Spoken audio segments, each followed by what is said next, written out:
The call came at 4:47 in the afternoon on a Tuesday. 4 men in masks walked through the front doors of Meridian Trust on West 54th Street like they owned the place.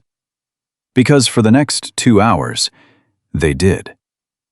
Screaming, gunfire cracking against marble floors, 63 people hitting the ground.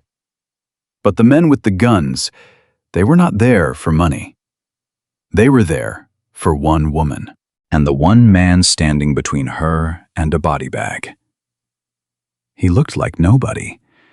Worn work boots, calloused hands, a tired face that belonged to a guy who just wanted to cash his paycheck and get home to his kid.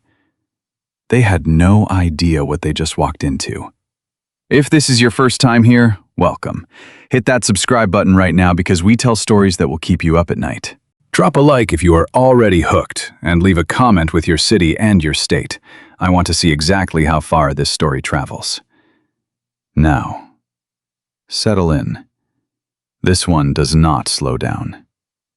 The line at Meridian Trust had been moving slowly all afternoon, the way lines at banks always do on Tuesdays, like the universe specifically conspires to make Tuesday the most inconvenient day of the week. Nathan Cross had been standing in it for 22 minutes. He knew because he had checked his watch 4 times, and each time his daughter Emma had tugged at his sleeve and asked if they could go get a hot dog from the cart on the corner when they were done. The first 3 times he had said sure. The 4th time he had added, "Yeah, okay, with extra mustard." She was 7 years old. She had her mother's eyes, that specific shade of green that looked almost gold in certain light. And right now she was engaged in a very serious investigation of the lobby's marble floor, dragging the toe of her sneaker along the grout lines between tiles to see if she could follow them in one continuous path without lifting her foot. She had been doing it for 10 minutes. She had not bumped into anyone yet, which Nathan considered a minor miracle. The lobby of Meridian Trust was the kind of space that made you feel like you should lower your voice.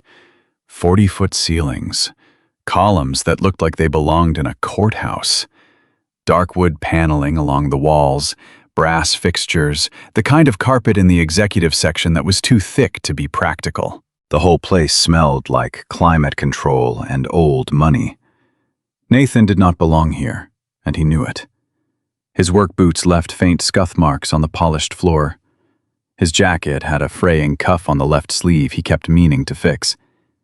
He had a deposit slip folded in his shirt pocket. 2 weeks of pay from the Carriel renovation project up on 61st. And a form he needed stamped, confirming the deposit had cleared because his landlord, Mr. Dietrich, was the kind of man who did not trust verbal confirmation of anything. He shifted his weight, looked at the clock on the wall. 4:48. "Dad, I see the line moving." He smiled. She was not going to say that, and they both knew it. What were you actually going to say? She looked up at him, still dragging her toe along the grout. "Do you think the fish in that tank up front are bored?" Nathan glanced at the large, decorative tank near the entrance. 3 fat koi drifting in slow circles. "We should come back and visit them sometime." "We should not do that." "Why?" "Because this is a bank, Emma, not an aquarium." She considered this with the absolute seriousness that 7-year-olds applied to everything. They're basically the same thing. He was still trying to think of a response to that when the doors opened. He heard it before he saw it. A sound that was wrong. In the specific way that sounds are wrong when they do not belong in the space they are in. Not the automatic swish of the front entrance, something harder. Something metallic, connecting with something else metallic. Then a voice, too loud, calibrated to carry across every square foot of the lobby. "Everybody down, now! Down on the ground, hands where I can see them!" Nathan had his arm around Emma and was moving sideways in the same half-second that the shouting started. Not away from the threat, not toward the exit, sideways. Toward the cluster of marble columns that ran along the left side of the lobby. His brain was doing 2 things simultaneously. The thing it had been trained to do for 9 years, which was assess. And the thing it had been doing for the past 3 years as a full-time job, which was keep his daughter breathing. 4 of them. 2 at the main entrance, 1 moving toward the teller stations, 1 already sweeping left to cover the executive area. Dark tactical gear, balaclavas, military-style boots. These were not Halloween costumes. These were not amateurs who had watched too many action movies. The way the one at the entrance was moving, controlling the room's geometry, told Nathan they had walked this space before. The weapons were rifles, modified, suppressed, which meant this was not a smash and grab. Emma made a small sound against his shoulder. Shh. He pressed his lips to the top of her head and kept his voice at barely a breath. Don't move. Don't look. Just stay with me. Dad, I've got you. Don't make a sound. Around them, the lobby devolved into the choreography of terror, tellers dropping behind their stations, a woman near the back screaming once before someone grabbed her arm and pulled her down, an older man in a gray suit flat on the floor with his hands spread wide like he was trying to show the marble how harmless he was. Nathan counted the hostages. 31 people visible, more in the back offices. The security guards, too, he had spotted during the 22 minutes of line standing were already disarmed. One of them was on his knees, hands behind his head, with the expression of a man who understood that his job description had never included this scenario. The second guard was on the floor, face down. Nathan watched his chest, still breathing. The blow to his head had been controlled, efficient, which was another detail that did not add up for a standard bank robbery. Then Nathan noticed her. A woman in a charcoal blazer was being walked across the lobby by one of the gunmen. She was not stumbling. She was not begging. She was walking with her chin up and her jaw set like she was furious rather than frightened. Late 20s, early 30s. Dark hair pulled back. The blazer was good quality. She was wearing a badge clipped to her lapel, not a visitor badge, an executive badge. Her name on it, O. Sterling. Below that, Meridian Trust, Executive Suite, Level 3. Level 3. She was not a hostage, she was the target. Nathan filed that away and kept scanning. The man who had given the initial order was now standing at the center of the lobby, rifle at his side, in a way that was more threatening than if he had been pointing it at someone. He had the relaxed posture of a person who was exactly where he planned to be. I want everyone to hear me very clearly. His voice was flat, no regional accent. Whatever he had started out sounding like, he had sanded it down to something neutral and controlled. We are not interested in anyone in this room except one person. You cooperate. You stay quiet. And in a few hours, every single one of you goes home. Your families never know this happened. That's the deal. Anybody makes this complicated? He let it sit there. One of the other gunmen started moving through the hostages on the floor, pulling phones, dropping them into a bag. Fast, methodical. He had done this before, too. Emma was absolutely still against Nathan's side. He could feel her heartbeat. Fast, but she was not shaking, which was more than he could have hoped for. He had read her too many books where kids in bad situations figured something out and saved the day. And right now he was grateful for every single one of them. Because at least she understood that staying quiet was an action. Hey. The voice came from his left. Low. Controlled. Nathan turned slightly. A man about 10 feet away, mid-40s, had shifted to face him. White button down, sleeves rolled up. He had ended up behind a neighboring column when everything started. His eyes were sharp, not panicked. The eyes of someone working through the situation, rather than drowning in it. You see what I see? The man whispered. Nathan said nothing for 2 seconds. Then, yeah, 2 more guys, back offices, at least 1, probably 2. Nathan glanced toward the rear corridor, now sealed off by the gunmen. They have coverage on every exit I can see. The man in the white shirt studied him. You're not a banker. Construction, Nathan said. The man did not believe him, but he moved on. "My name's Gerald. Nathan.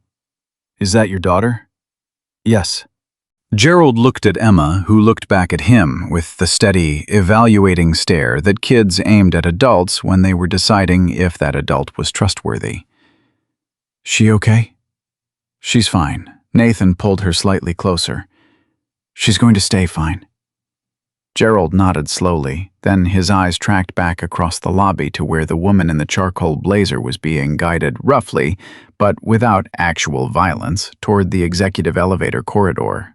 The gang leader was walking beside her, talking to her. Whatever he was saying, she was not responding. "They came for her specifically," Gerald said quietly.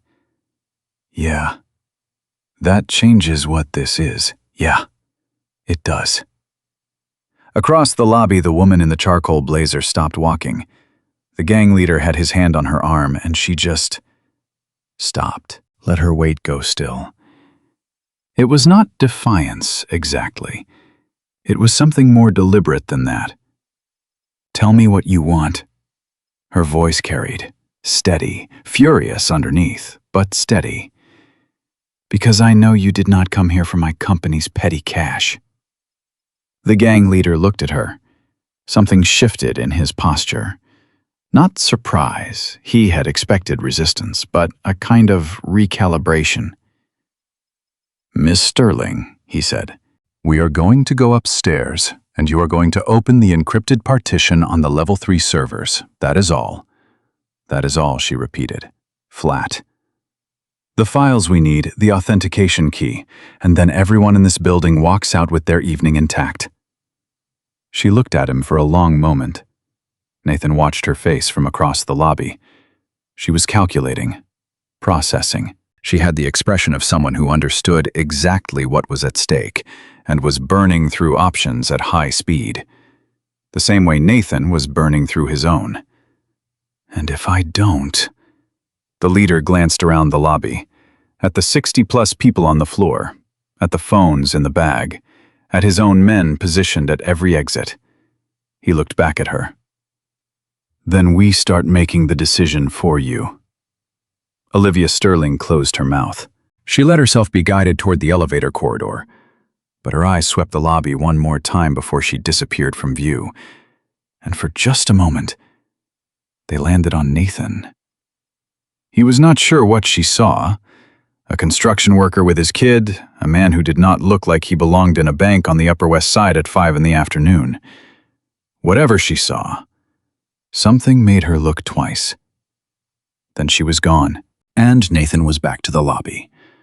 One of the gunmen, younger than the others, moving with slightly less patience, was working his way along the row of hostages on the floor, checking zip ties, checking phones. He had a nervous energy that the others did not. Faster footsteps, eyes that moved too much. Nathan clocked him, made a note. Emma tilted her head up very slowly. She was not looking at the gunman. She was looking at Nathan. Her voice was so quiet it was barely sound at all. "Daddy?" "Yeah, Buck?" "Are we in trouble?" He looked at her, the gold-green eyes, the smudge of dirt on her left cheek from where she had been crouching on the floor. She was scared, he could see it, but she was holding it together with both hands.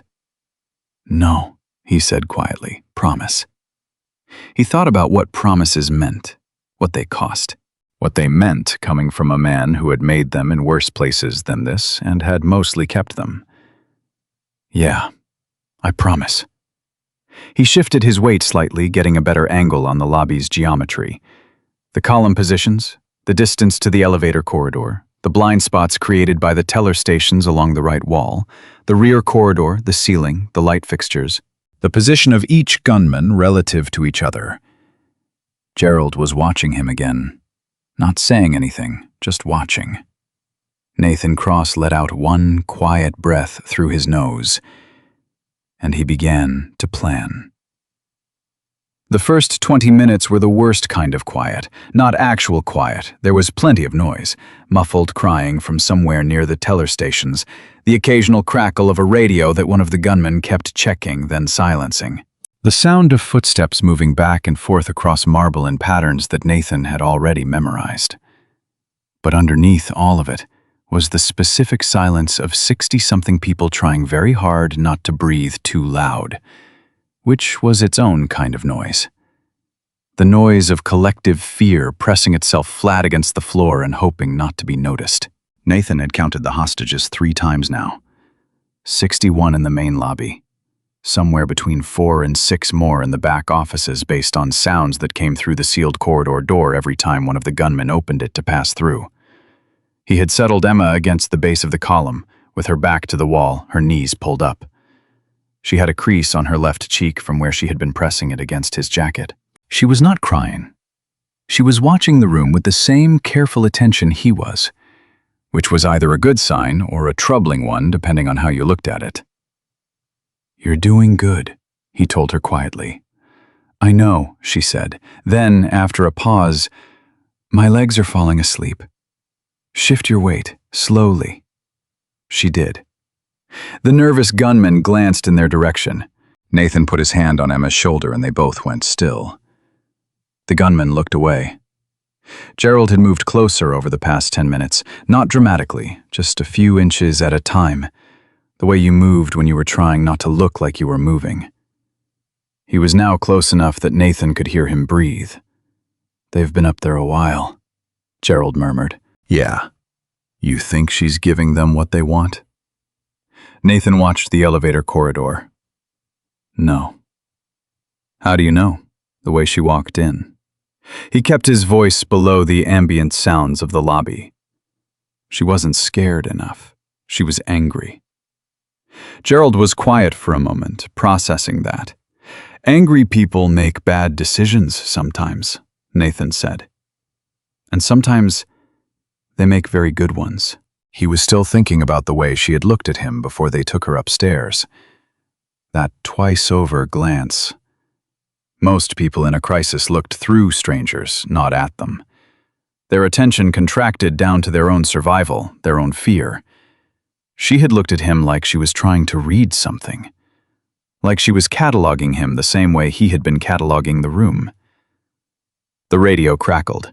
The gunman nearest to the entrance turned away from the lobby to answer it, which gave Nathan a clean 3-second window to shift position and get a better sight line on the rear corridor. He used it. 2 gunmen visible in the main space right now. The nervous one and a bigger man near the teller stations who had not moved much and seemed to be the most comfortable of the group, which usually meant the most experienced. The gang leader was upstairs. That left at least 1, probably 2, unaccounted for. He ran the math. 4 confirmed from the initial entry, at least 1 more covering the server room or wherever they had taken Sterling. That was 5 minimum, could be 6. A woman a few feet to Nathan's left shifted against the floor and let out a shaky breath. Late 40s, practical clothes, not a banker. Probably a customer. She had been holding herself together since the beginning, but something in the past few minutes had started to fray. He could see it in the way her hands were pressed flat against the marble fingers, spread, like she was trying to anchor herself through the floor. He caught her eye. She looked at him, startled to be seen. He did not say anything, just held her gaze for a moment. Steady. Calm. The way you looked at someone when you needed them to understand that panic was a choice, and right now was not the time to make it. She blinked, took 1 slow breath. Her hands relaxed slightly. Nathan looked away. Gerald had noticed. "You do that on purpose?" he asked. "Do what?" "That thing with your face. I don't know what you're talking about." "Right," Gerald said in a way that meant the opposite. The elevator corridor doors opened. Every head in the lobby that had been cautiously raised snapped back down. Nathan didn't drop his. He watched the gang leader come back through the doors alone, rifle held at a low ready, and the expression on his face had shifted from the controlled blankness of earlier to something tighter around the jaw. Not angry, frustrated. Which meant Olivia Sterling had said no. The leader walked to the center of the lobby. He looked at the room the way you looked at a problem you had expected to be easier. All right, not loud, almost conversational. And that was the part that made Nathan's stomach drop. Not the volume, the register.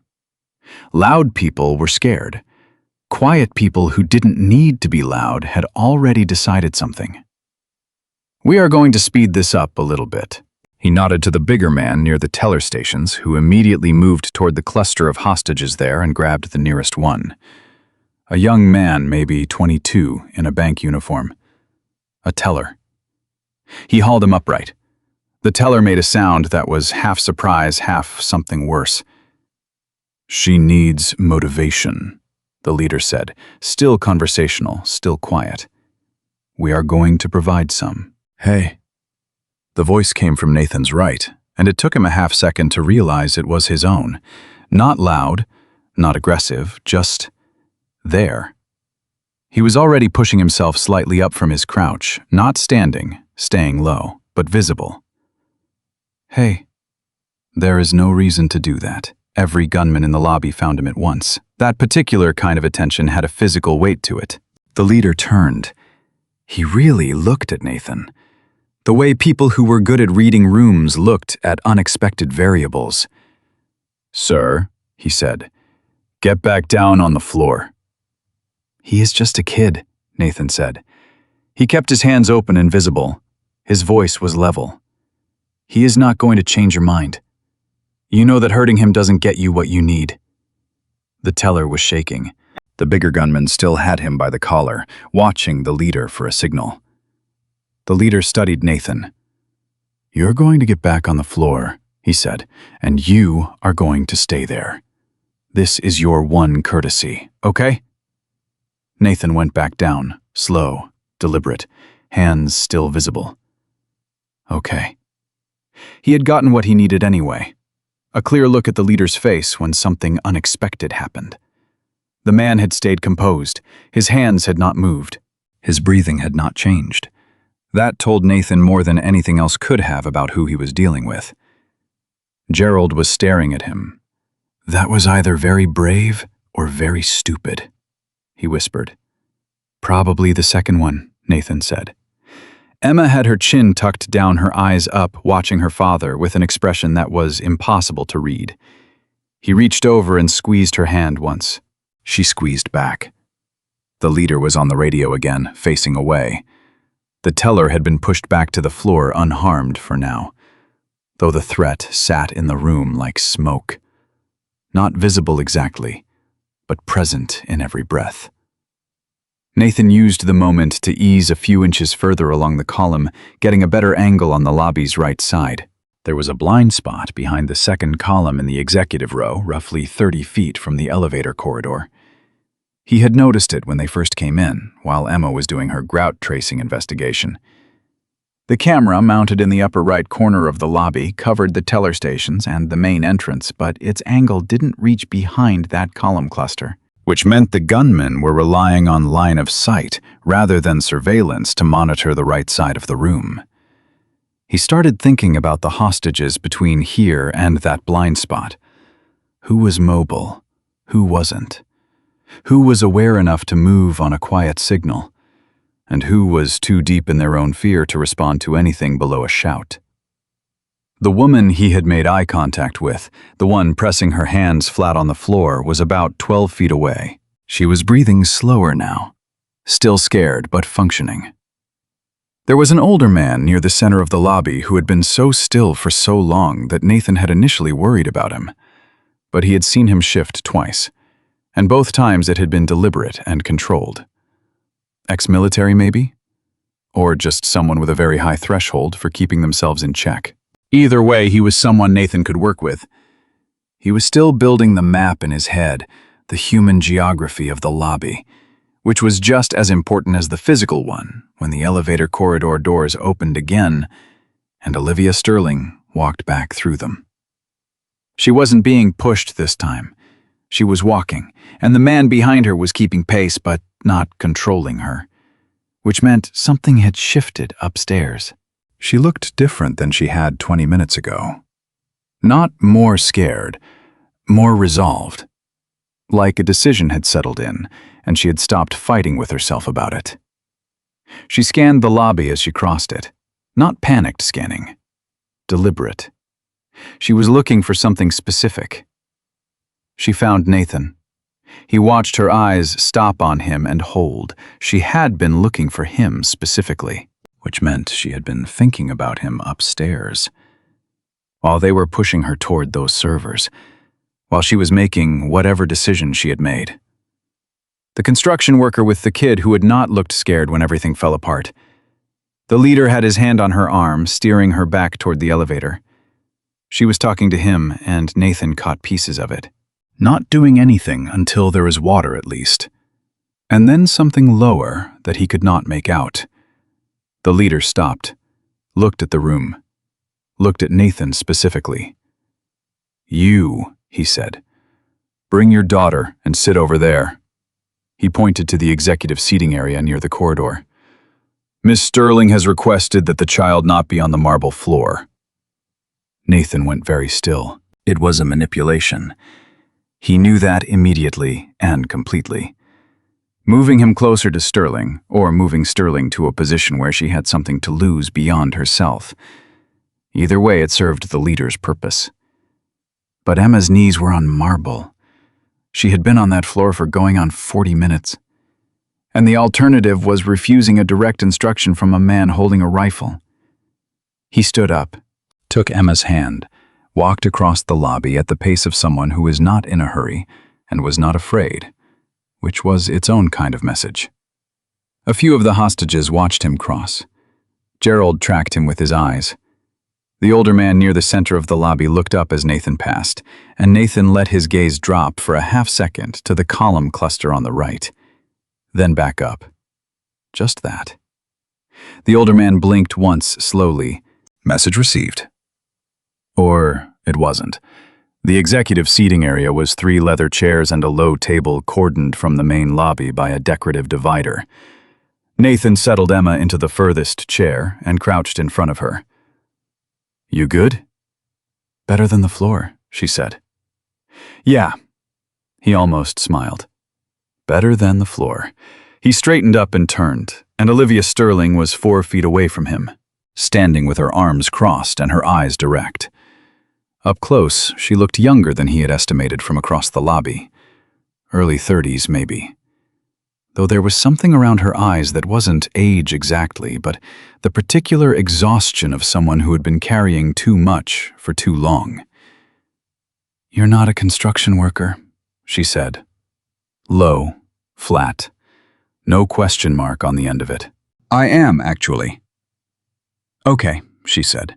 She glanced at Emma, then back at him. "You're also something else." A gunman was positioned 8 feet away, close enough to hear normal conversation. Nathan kept his voice at the edge of audible. "What do they want from you?" She looked at him for a moment like she was deciding how much to spend, then, "Encrypted files, financial records, evidence of a series of transactions. It doesn't matter the details. The point is, they're not getting them." "Why?" "Because the second those files leave my control, there is no reason to keep anyone in this building alive." She said it very evenly, like she had already worked through the emotional weight of it and come out the other side. "They are not here to rob the bank. They are here to erase me. The files are the only thing buying time right now." Nathan processed that. Outside, through the bank's narrow, high windows, he could see the color of the light changing. Late afternoon going toward early evening. Sometime in the past half hour, the traffic sounds from West 54th had changed too, dropping off in a way that didn't match rush hour patterns. "There's a perimeter outside," he said. "I assumed. They're not coming in." "I know." She uncrossed her arms. "Explosives, they told me, throughout the lobby, remote detonation." He had suspected something like it, the confidence of the team, the lack of urgency about police presence outside. "You didn't project that kind of calm about an exterior perimeter unless you had an answer to it." "How many devices?" "I don't know exactly. He told me enough to make the point." "The lobby. Maybe the stairwells." Nathan turned very slightly and let his eyes move across the lobby floor. The positions the gunmen had taken up early before they started moving people around.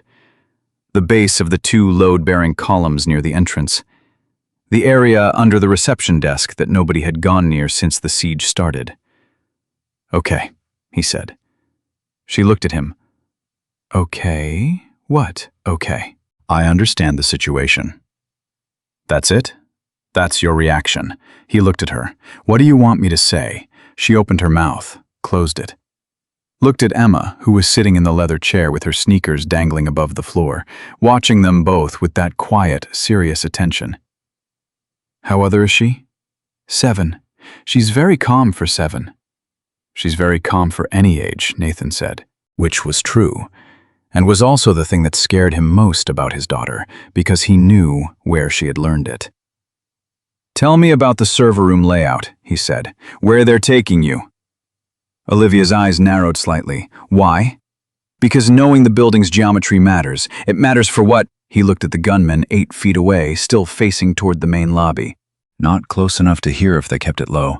Just tell me." She studied him for another second. Then she started talking. The level 3 executive floor had 2 server rooms, she explained, a primary and a backup, separated by a corridor about 40 feet long. The encrypted partition they wanted was in the primary room, accessible only through a biometric lock that required her specific authentication. The backup room was connected to the building's electrical grid management, which meant it also had access to the security system. Cameras, electronic locks, the lobby's automated barriers, the electronic lockdown on the exits, Nathan said.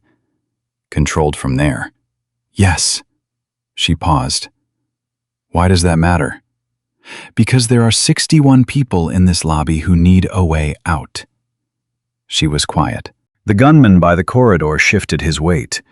One of the others across the lobby started moving along the hostage line again, checking for phones they might have missed. "You have a plan?" Olivia said. It wasn't a question this time either. "I have the beginning of one." "What does that mean?" "It means I know what needs to happen. I don't know all of how yet." He looked at her directly.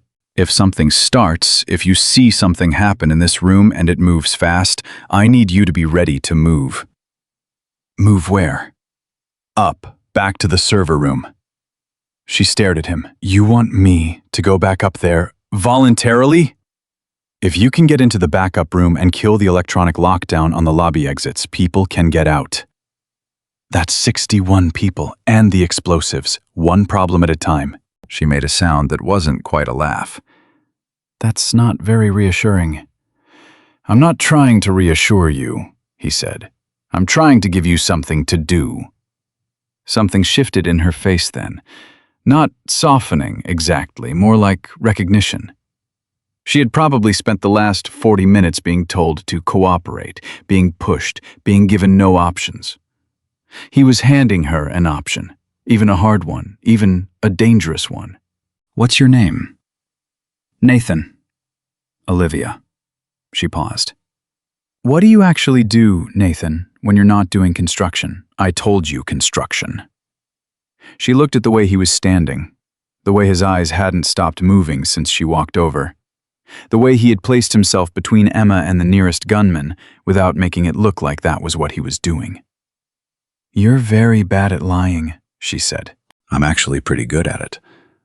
"Okay." She glanced past him toward the lobby. The nervous gunman had drifted back toward the entrance. The distance between him and the bigger man near the tellers had opened up. "How long do we have before they decide I've run out of time?" "Not long. He will push you for the files again in the next 20 minutes, and if I keep saying no..." Nathan looked across at the hostages on the floor. The teller who had been grabbed earlier. The woman who had been pressing her hands flat on the marble. Gerald still in his spot near the column watching the room. "Then they will find a different way to motivate you." Olivia followed his gaze. Her jaw tightened. "I know." "So when they come back for you, stall. Ask for water, ask for anything. Every minute matters right now. And you will use those minutes to do what you..." He didn't answer that directly. Instead, he looked at Emma, who was watching him with those green-gold eyes, and something in his chest did the thing it always did when he looked at her too long. That specific ache that lived somewhere between love and terror. The feeling of having exactly one thing in the world you could not afford to lose. "Just be ready to move," he said. He crossed back to Emma's chair and sat down on the arm of it, close enough that she could lean against him, which she did immediately, like she had been waiting. "What were you talking to that lady about?" "The plan," he said. She looked up at him. "We have a plan." He put his arm around her shoulders, watched the lobby, watched the positions, the distances, the patterns of movement that the gunmen had settled into without realizing they'd settled into them. The nervous one near the entrance had not stayed still for more than 90 seconds at a stretch. The bigger man near the tellers checked his watch every few minutes, waiting for a signal or a deadline, or both. Nathan began to time the intervals. "Yeah, Bug," he said quietly. "We have a plan." He was still timing them, still building the sequence in his head, when the nervous gunman stopped his pacing and turned toward the executive seating area. His eyes moved across the hostages and landed on Emma. He walked toward them slowly, rifle angled down. And something in his expression had gone from professional blankness to something else. Impatient. Bored. Both. Which was a combination that made Nathan's pulse pick up in a way the initial raid had not. "Hey," the gunman said. He was talking to Nathan. "Your kid comfortable enough?" Nathan looked up at him. "She's fine. Everybody else is on the floor." He gestured with the rifle barrel, not pointing it, just indicating. "You don't get special treatment. You put us over here," Nathan said, "and now I'm moving you back." He reached past Nathan and grabbed Emma's arm. Nathan was already moving when Emma made a sound. Not thinking, not planning. The part of him that had been calculating and mapping and running scenarios for the past 45 minutes stepped aside.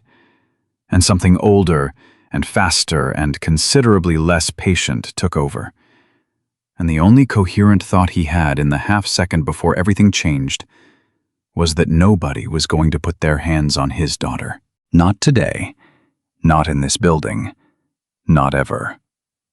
It took less than 3 seconds. That was the part nobody who witnessed it could fully explain afterward.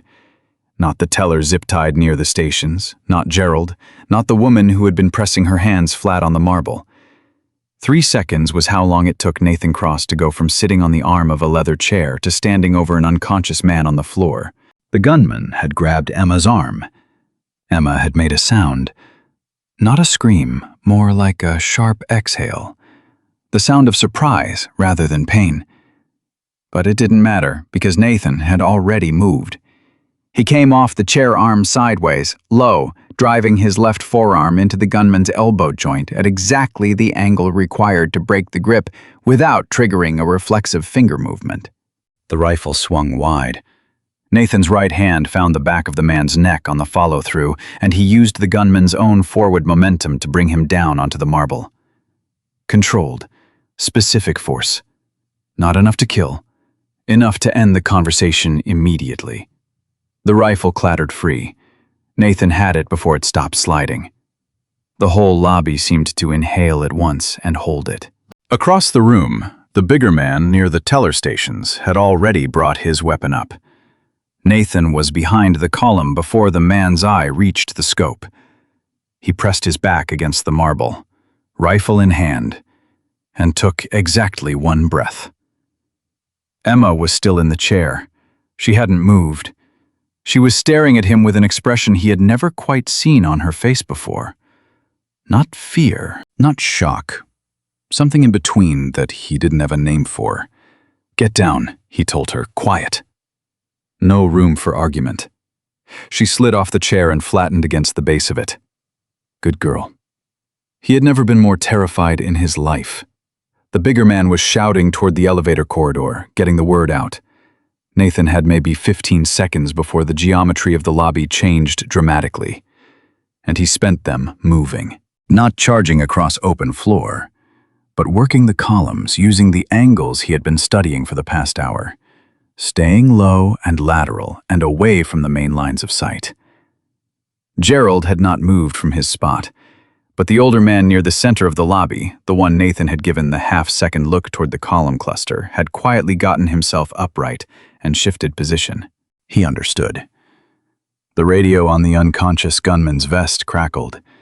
Nathan could hear the voice on the other end even from here, sharp, urgent, asking for a status report that wasn't coming.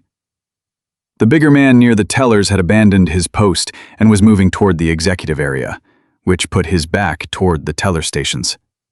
Nathan was already moving in the opposite direction from what the man expected, cutting through the gap between the second and third columns, closing distance from the flank. He hit the man from the left, and the struggle was short and ugly and nothing like the movies, not clean, not efficient. A lot of grunting, and one moment where Nathan took an elbow to the cheekbone that lit up his vision white for a half-second before he got the man's arm locked and torqued it past the point where fighting back was a rational option. The man went down cursing in a low, furious voice. Nathan zip-tied his wrists with the man's own restraints, took his radio, took his weapon. His cheekbone was going to be spectacular tomorrow. He didn't have time to think about that. 2 down, 3 or 4 to go, and those remaining were now aware that something had changed. He was back behind cover before the elevator corridor doors burst open. The man who came through them was not the gang leader. It was one of the unaccounted-for members. The 5th man. The one Nathan had estimated but not confirmed. He was moving fast, scanning the lobby, and Nathan watched him process the scene. One of his people, down near the executive chairs. The second down near the tellers, hostages on the floor. One specific section of the lobby looking very wrong. "Where is he?" the man shouted, not to anyone in particular, to the room. Gerald, to his eternal credit, did not look in Nathan's direction. The 5th man moved toward the center of the lobby, trying to get a sight line on all 4 compass points at once, which meant he was trying to hold too much space alone, and knew it.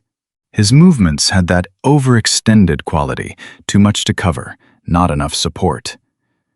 Nathan came around the 3rd column at floor level, staying below the man's natural eye line, and covered the distance between them in a fast crawl and rise that ended with him inside the man's reach before the rifle could be brought to bear. Close quarters was always brutal. It was also always faster than people expected. The man was trained.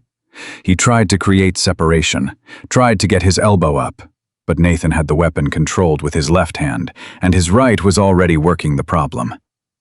20 seconds later, the 5th man was face down on the marble with his hands secured behind him. Nathan knelt beside him, breathing hard, and did a quick check. Pulse strong, airways clear. He was going to wake up with a headache and a serious grudge. But he was going to wake up. Around the lobby, people had begun to raise their heads. "Stay down," Nathan said. "Not harsh, not a shout, just level and clear. Stay exactly where you are. Don't move until I tell you." A few heads went back down, a few didn't. 3 men neutralized. Nathan had the rifle from the first, the radio from the second. He could hear voices on it now. 2 distinct voices, which meant the gang leader and at least one more person unaccounted for. They knew something was wrong. They did not know what yet. He needed to use that window.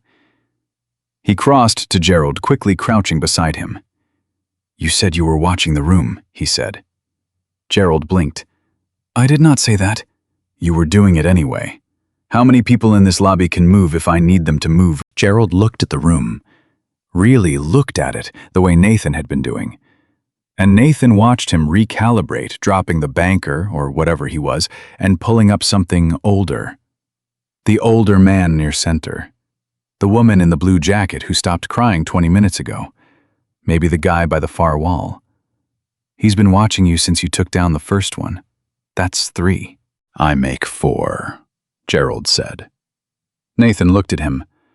"I was in the army," Gerald said, "long time ago. I'm slow now, and my knee is garbage, but I'm not useless. I need someone to keep people calm and moving when the exits open. Not combat, just movement. That I can do." "Okay." Nathan gripped his shoulder once, briefly. Okay. He moved. The elevator corridor was the problem. The lobby was 3 down, but the leader was upstairs with Olivia and at least one more person he hadn't fully placed yet. Going into that corridor meant going into a choke point. One entrance, no lateral cover. A straight line that favored whoever was at the far end. He didn't love it. He also didn't have another option. He was at the corridor entrance, back against the wall, when his radio crackled. The gang leader's voice. Quiet. Controlled. I know you can hear this. Nathan looked at the radio, said nothing. You've done well, the voice said. Really? Better than I expected from anyone in that lobby.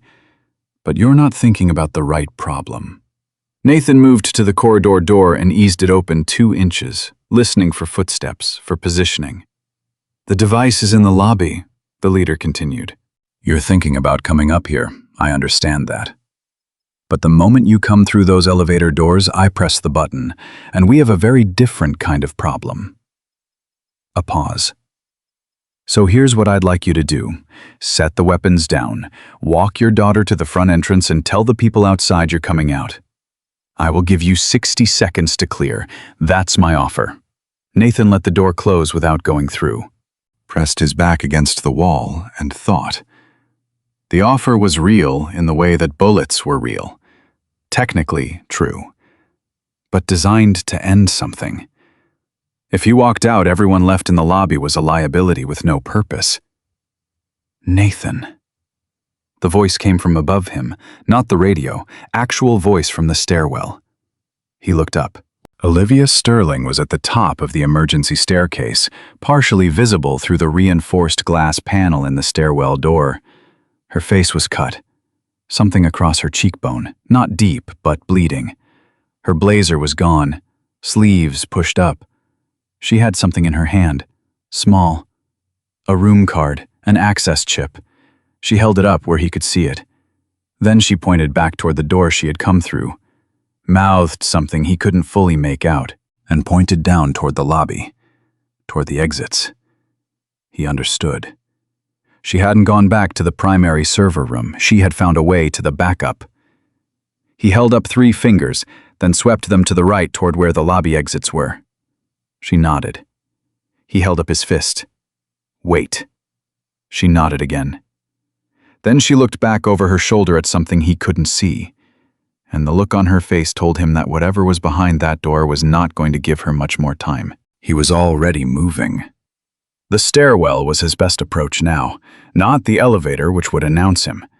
He went through the corridor door fast and low, took the stairs 2 at a time and came out onto level 3 into the kind of silence that was not empty, but waiting. The hallway was long, fluorescent lit, carpet that swallowed footsteps. 2 doors on the left, one on the right at the far end. The backup server room door was on the left middle. It was hanging slightly open. He pushed through. Olivia was at the terminal. Her hands were moving fast over the keyboard. The access chip inserted into a reader on the panel's side. She did not look up when he came in. But she said, 3 minutes, maybe less. What happened to your face? One of them caught me in the corridor when I came back down. I got past him. How? Fire extinguisher, she said. Don't look at me like that. I'm not looking at you like anything. You have a very expressive face for someone who's pretending to be calm. He went to the door and checked the corridor. Clear for now. The gang leader said something about a detonator, remote. How confident was he when he said it? Very. She hit a command sequence and the screen shifted to a building schematic. He wasn't bluffing. I watched him check the receiver twice while we were upstairs. He's the type who checks things twice. Careful man. Paranoid man. There's a difference. Her fingers stopped. The schematic on screen highlighted 4 points in the lobby. 2 near the entrance columns, 1 beneath the reception desk, 1 in the stairwell on the east side. There they are. Nathan looked at the screen. The stairwell device explained why he hadn't been meant to use it. Can you disable them from here? Disable, no. The devices themselves are standalone. They're not networked into the building system, but I can cut the signal relay. She pointed to a subsystem on the schematic, a communications panel that ran through the building's internal infrastructure. If the building relay goes dark, the remote detonator signal can't reach the receivers. It just doesn't get there. How long does that buy us? Depends on whether he has a manual backup trigger on the devices themselves. He's a careful man, Nathan said. Paranoid, she corrected. So yes, probably. How long to kill the lobby exits? Electronic lockdown already started. She pulled up a second window. This is going to take 90 seconds to push through the system. The exits, the barriers, the fire door on the east ground level, all of it. And then we have a lobby full of people who can run. If they know to run. She glanced at him. Gerald? He raised an eyebrow. I heard you talking to him before everything happened. She turned back to the screen. He seemed like the type who'd organize people. He was in the army. Of course he was. She exhaled. Okay, 70 seconds. A sound from the corridor, footsteps, measured, not panicked. Someone who knew the building. Nathan moved to the door and looked through the crack. The sixth man, the one he had never confirmed who had been somewhere on this floor the entire time, was coming down the corridor from the primary server room. Not running, not shouting. Just moving toward this door with the quiet purpose of someone who had been given an order. Nathan pulled back. Your fire extinguisher trick. Works twice once was already pushing it. She didn't look up. 50 seconds. Okay. He looked around the server room, server racks, equipment carts, a chair on wheels, a fire panel on the wall with a glass cover. He picked up the chair. Stay low and don't stop typing. I wasn't planning to. The door opened. The sixth man came through fast and low, trained entry. Checking left, then right. And Nathan was already in motion from the right, bringing the chair into the man's path as an obstacle. The rolling collision took the man off his balance, and Nathan was on him before he recovered, using the equipment rack as a brace point, working through a leverage problem that his body remembered better than his conscious mind did. It wasn't clean. The man got a hand free and caught Nathan across the jaw before the joint lock engaged, and Nathan felt the impact travel all the way up into his skull. And for a half second he was operating on autopilot and muscle memory alone. His training doing the work while his brain caught up. The man went down. Nathan's knee was on his back and his wrist was at an angle that prevented any further discussion. 20 seconds, Olivia said behind him. Nathan looked up at her. She was still typing. Her face was bleeding steadily down her cheekbone. She hadn't wiped it. Her hands on the keyboard were shaking slightly. Not from fear, exactly, but from the specific kind of adrenaline that came with doing something terrifying while forcing yourself to focus on something precise. You okay, ask me? In 30 seconds, she said. He zip-tied the sixth man's wrists. Done, Olivia said it, like a breath she had been holding. On the schematic, the lobby exits turned green one by one. The barriers, the fire door, the main entrance's electronic bolts. All of it. Lobby is open, she said. Anyone down there can walk out right now. Nathan grabbed his radio and clicked it twice. The signal he had told Gerald to listen for. The thing he had said in 10 words while crossing the lobby that Gerald had remembered because trained men remembered things like that.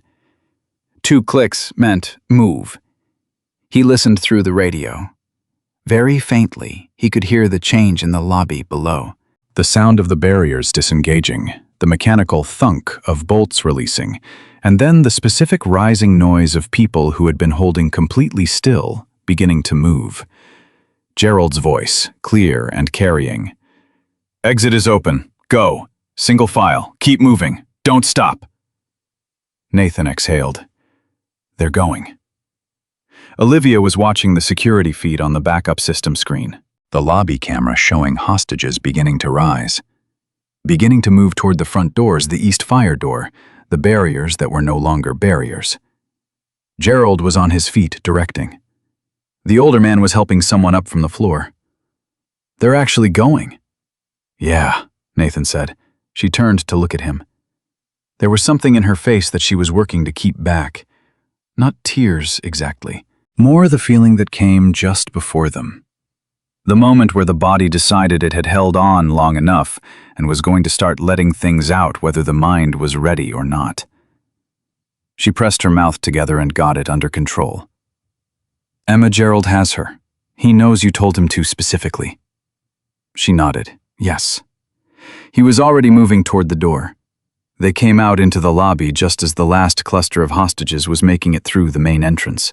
Gerald was at the door, holding it, counting people through with the automatic specific attention of someone who had done head counts before. He saw Nathan and gave a single nod. Emma was beside him, holding his hand. Nathan crossed the lobby in 12 steps. Emma let go of Gerald's hand and covered the remaining distance herself.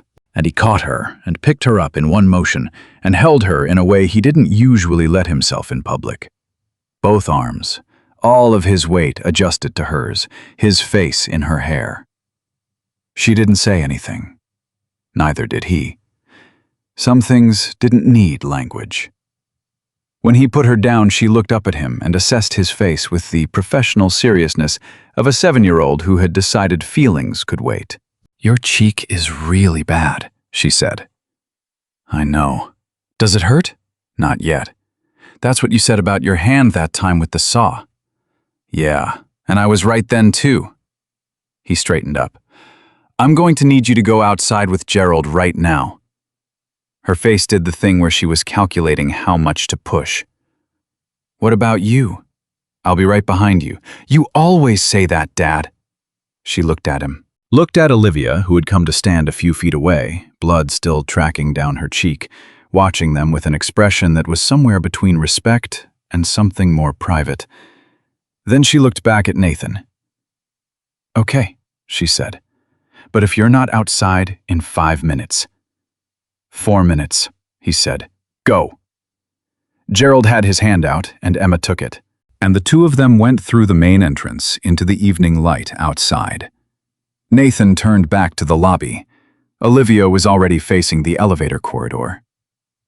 "He's still up there," she said. "Yeah. He has the detonator." "Yeah." Nathan looked at the 4 points on the building schematic still open on the security tablet she had carried down. The signal relay was dark, but a manual trigger on the devices themselves, direct wiring physical backup, that was a different problem. A paranoid man's backup for his backup. "Tell me exactly what he said about it, when he mentioned it to you, every word." She thought back. "He said the building would come down around everyone's ears before he let it go to waste." He held up the device. It was a phone, actually, modified. He showed me what looked like a detonation app, and he said... She paused. He said the primary trigger and the backup trigger were on the same device. Nathan looked at her. Same device. Same phone. He was quiet for a moment, running it. One device, primary signal trigger and manual backup on the same hardware, which meant if the device was gone, both triggers were gone. No phone, no detonation. "Either way, he's going to know the lobby is empty by now," Nathan said. "He'll be coming down. Or setting it off. If he was going to set it off the moment he lost control, he'd have done it already." Nathan checked the weapons he had taken. 1 rifle, 1 sidearm. He set the rifle against the wall. Too much in a confined space. Too much risk of a stray round hitting something structural near a device. He kept the sidearm. He wants to walk out of here. The explosives are leverage, not preference. The moment he decides he can't walk out, that changes. So we have a window. Small one. She looked at the sidearm, looked at him. "What do you need me to do?" "Get behind the reception desk and stay down. If you hear shooting, you stay down. If you hear nothing for more than 2 minutes, you go through the east fire door. And if, Olivia," he looked at her directly, "please just do this one thing without arguing." She closed her mouth. Then, surprising him, "You're bossy for a construction worker." "I've been told." She went. He watched her get behind the desk. Then he turned toward the elevator corridor. and for a moment the lobby was completely still around him, marble and brass, the lingering smell of 60 people's fear. 4 devices sitting in the walls and floor that could bring it all down. And one man upstairs, who was running his own calculations right now about how badly his night had gone. Nathan Cross had not been in a situation like this in 3 years. He had told himself when he left that he would never be in one again. That had seemed reasonable at the time. It had seemed like a choice he was making freely, a door he was closing and walking away from. The door had apparently found him. He moved to the elevator corridor, pushed through the door, and went to find the man at the top of the building, before the man at the top of the building decided the night was a total loss. The elevator was sitting open on the ground floor, which meant it hadn't been called back up. Nathan took the stairs instead. The same stairwell. Staying to the wall side, moving as quietly as marble and work boots would allow. He came out on level 3, and the corridor was empty.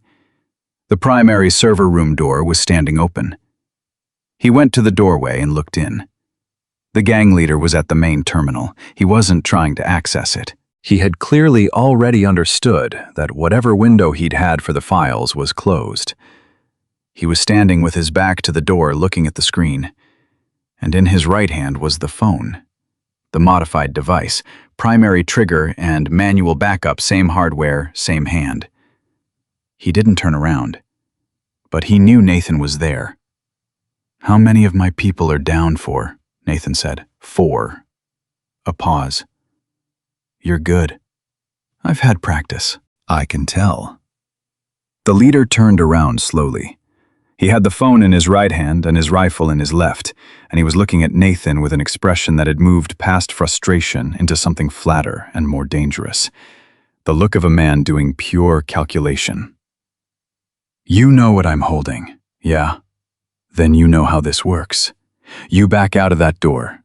You give me the south stairwell. And I walk out of this building." He held up the phone. "Otherwise, I make the building's structural engineer very unhappy." Nathan looked at the phone, looked at the man, looked at the distance between them, which was about 15 feet. Not far, but not close either. He put the sidearm on the floor. The leader blinked. That he hadn't expected. "The lobby is empty," Nathan said. He kept his hands at his sides. "Open. Your people down. The files are locked. The signal relay is dark, and there are federal agents outside who have had a long time to set up a perimeter." He took one step into the room. "You're not walking out of here with anything you came for. You know that." "I'm walking out of here with my life." "That's still something." "Yeah, another step. It is. I'm not trying to take that from you." The leader's eyes narrowed. "Then what are you doing?" "Giving you a reason to make the right decision." Another step. 12 feet. "You blow this building, you're in it. The south stairwell, you want it. It's not south of here, it's east. And you know that because you walked this building, which means you know where every device is, which means you know the stairwell device goes off and you don't make it to the street." Silence.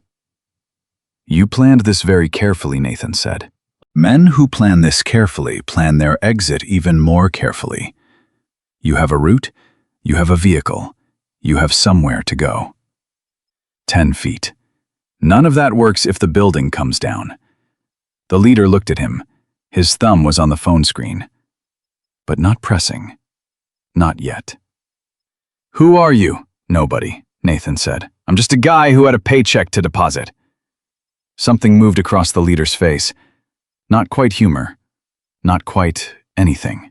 He looked at the phone in his hand, and Nathan watched him calculate the way Nathan had been calculating all night.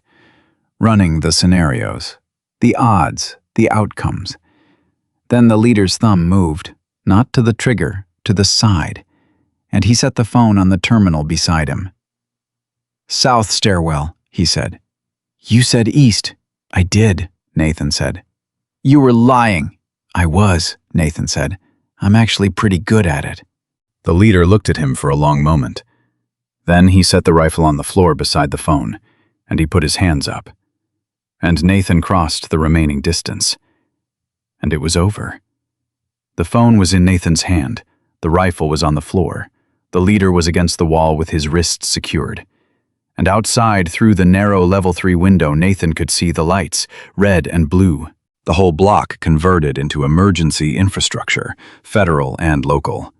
Every agency that got involved when a Manhattan bank became a siege. He looked at the phone for a moment, just held it. His hands were shaking. He noticed that now, for the first time all evening, the fine tremor that lived in the aftermath of adrenaline, the body's way of billing you for what it had done. He made a fist. And it stopped. Mostly. He picked up the sidearm from the floor, put it in his waistband, and walked to the stairwell. And went down.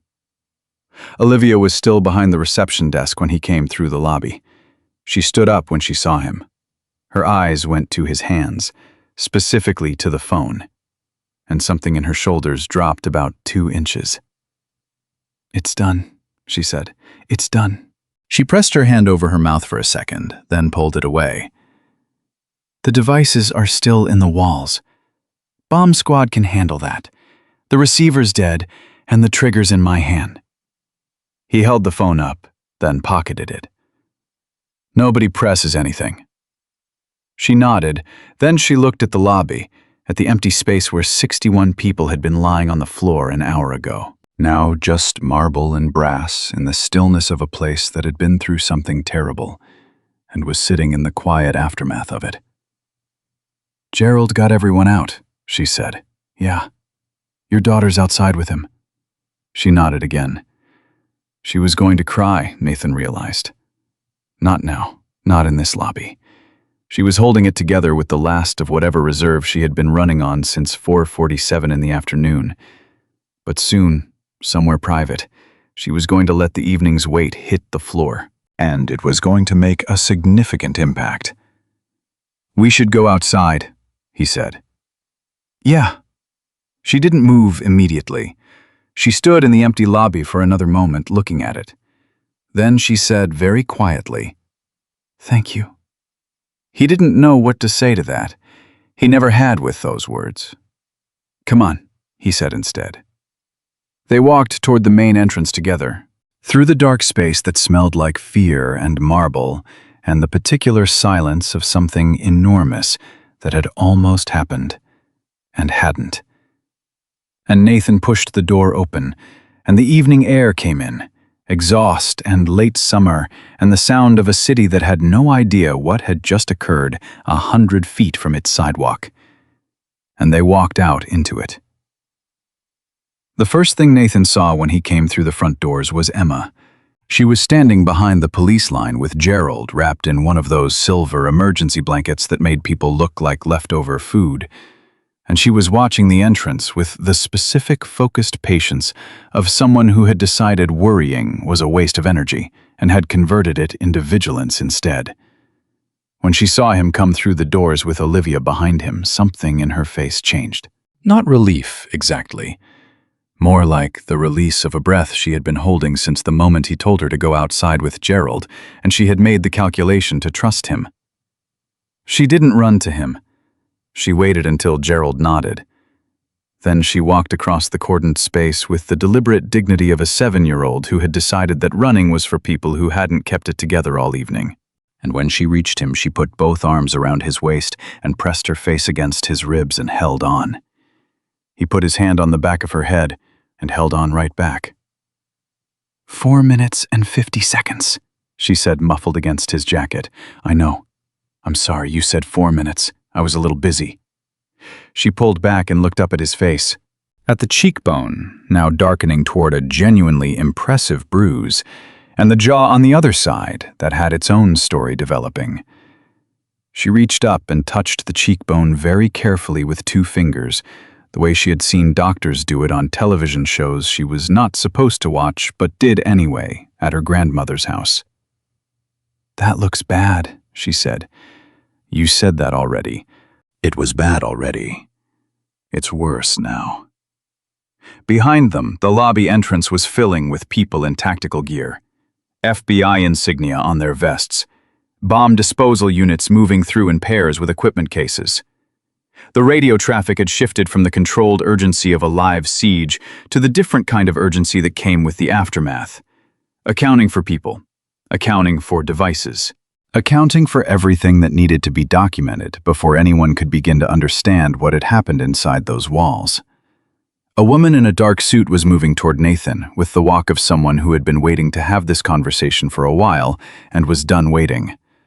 Late 40s, sharp eyes, the kind of face that gave away very little except intelligence. She had a federal badge on her belt and a small notepad in her hand. "Mr. Cross," she said. She didn't phrase it as a question.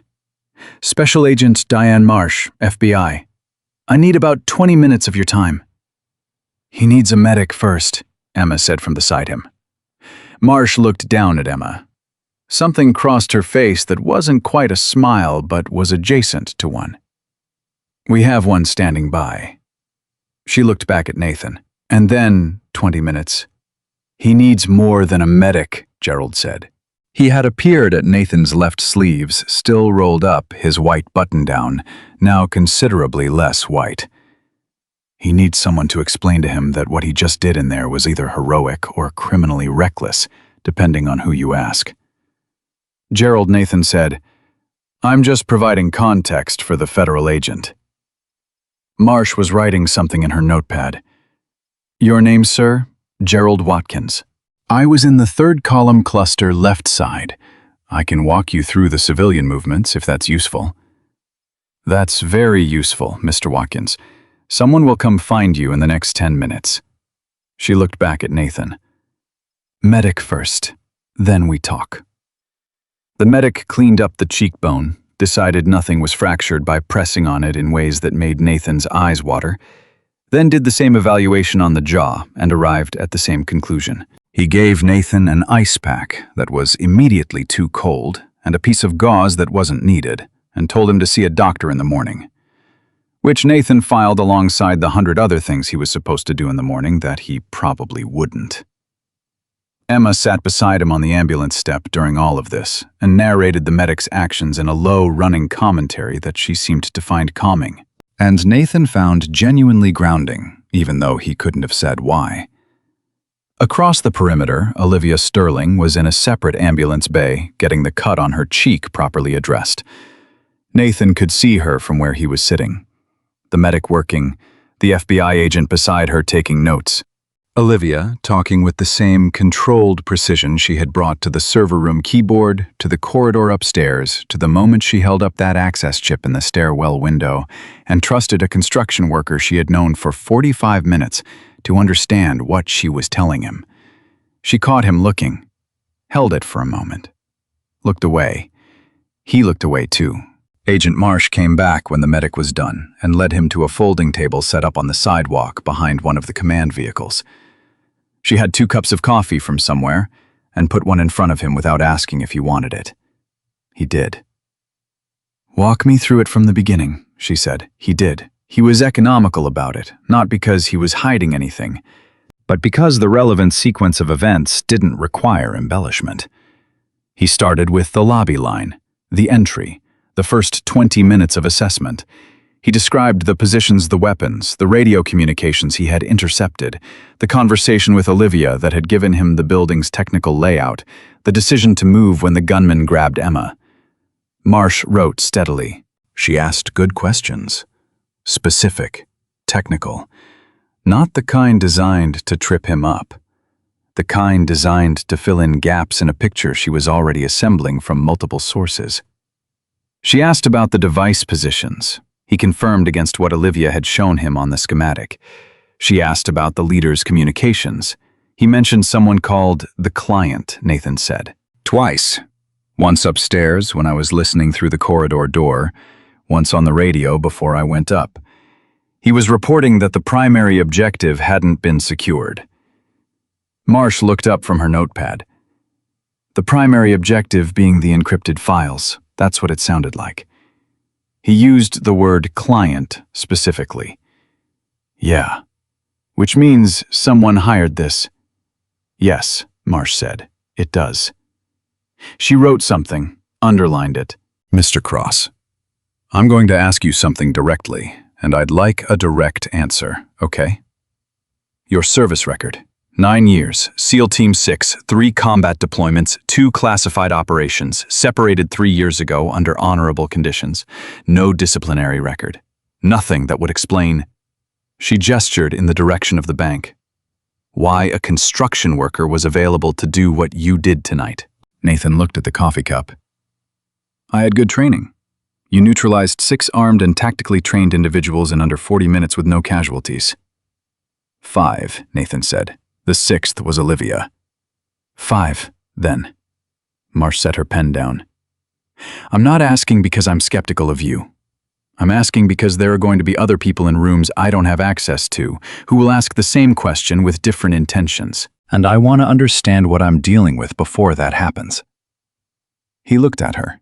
She was being straight with him. He respected that. 3 years ago, my wife died, he said. Breast cancer. Emma was 4. I got out, moved back to New York, got my contractor's license, and I've been doing renovation work since. He paused. I picked Emma up from school this afternoon. She wanted a hot dog from the cart on 54th. We stopped at the bank first, that's all. Marsh looked at him for a long moment. That's all, yeah? She picked her pen back up. For what it's worth, the people in that lobby are alive because of what you did tonight. All 61 of them. She said it plainly, not as a compliment, as a fact, which was the only way he could have heard it without flinching away from it. Including Miss Sterling, whose testimony is going to be central to what comes next. What does come next? She looked across the perimeter at the bank building where the bomb disposal units were still working. The encrypted files that the gang was sent to destroy. We've had parallel warrants working for 8 months trying to access them through legal channels. Those files contain transaction records connecting a significant amount of money to a man named Caldwell Briggs. Nathan didn't recognize the name. Who is he? On paper, he's the founder and principal investor of a competing financial technology firm called Argent Capital. In practice, based on what we've been building, he's been systematically undermining Sterling's company for 2 years. Insider trading, market manipulation, and when those didn't finish the job, she nodded toward the bank. This. He hired someone to kill her. He hired someone to destroy the evidence first and then eliminate the witness, in that order. Marsh's voice was level, but something underneath it wasn't. Olivia Sterling has been fighting this man through every legitimate channel for the better part of a year and getting nowhere because the files were sealed pending a legal dispute he initiated. Tonight was supposed to be his final move. Nathan thought about Olivia at the keyboard in the backup server room. Hands shaking, blood running down her cheek, still typing. She knew, he said. She knew that, the moment she gave them the files, there was no reason to keep anyone alive. She held onto them as protection. Marsh confirmed, smart woman. Also, an extremely dangerous position to be in. How close was the legal case before tonight? Close. Within weeks of a ruling that would have forced the files open through proper channels. Briggs apparently decided he couldn't wait. She closed her notepad. Mr. Cross, I think we're done for tonight. Someone will contact you in the next 48 hours about a formal statement. You should expect that process to take several weeks. Understood. She stood up. One more thing. She looked at him with the directness that had been present in every exchange they'd had. What you did in there. I understand why you did it, and I'm not in the business of second-guessing results. But you should know that it very easily could have gone another way. I know, he said. Do you know? He thought about Emma's arm in the gunman's grip, about the specific half-second in which his planning had ended and something else had taken over. Something that didn't calculate odds or evaluate risk, that simply moved.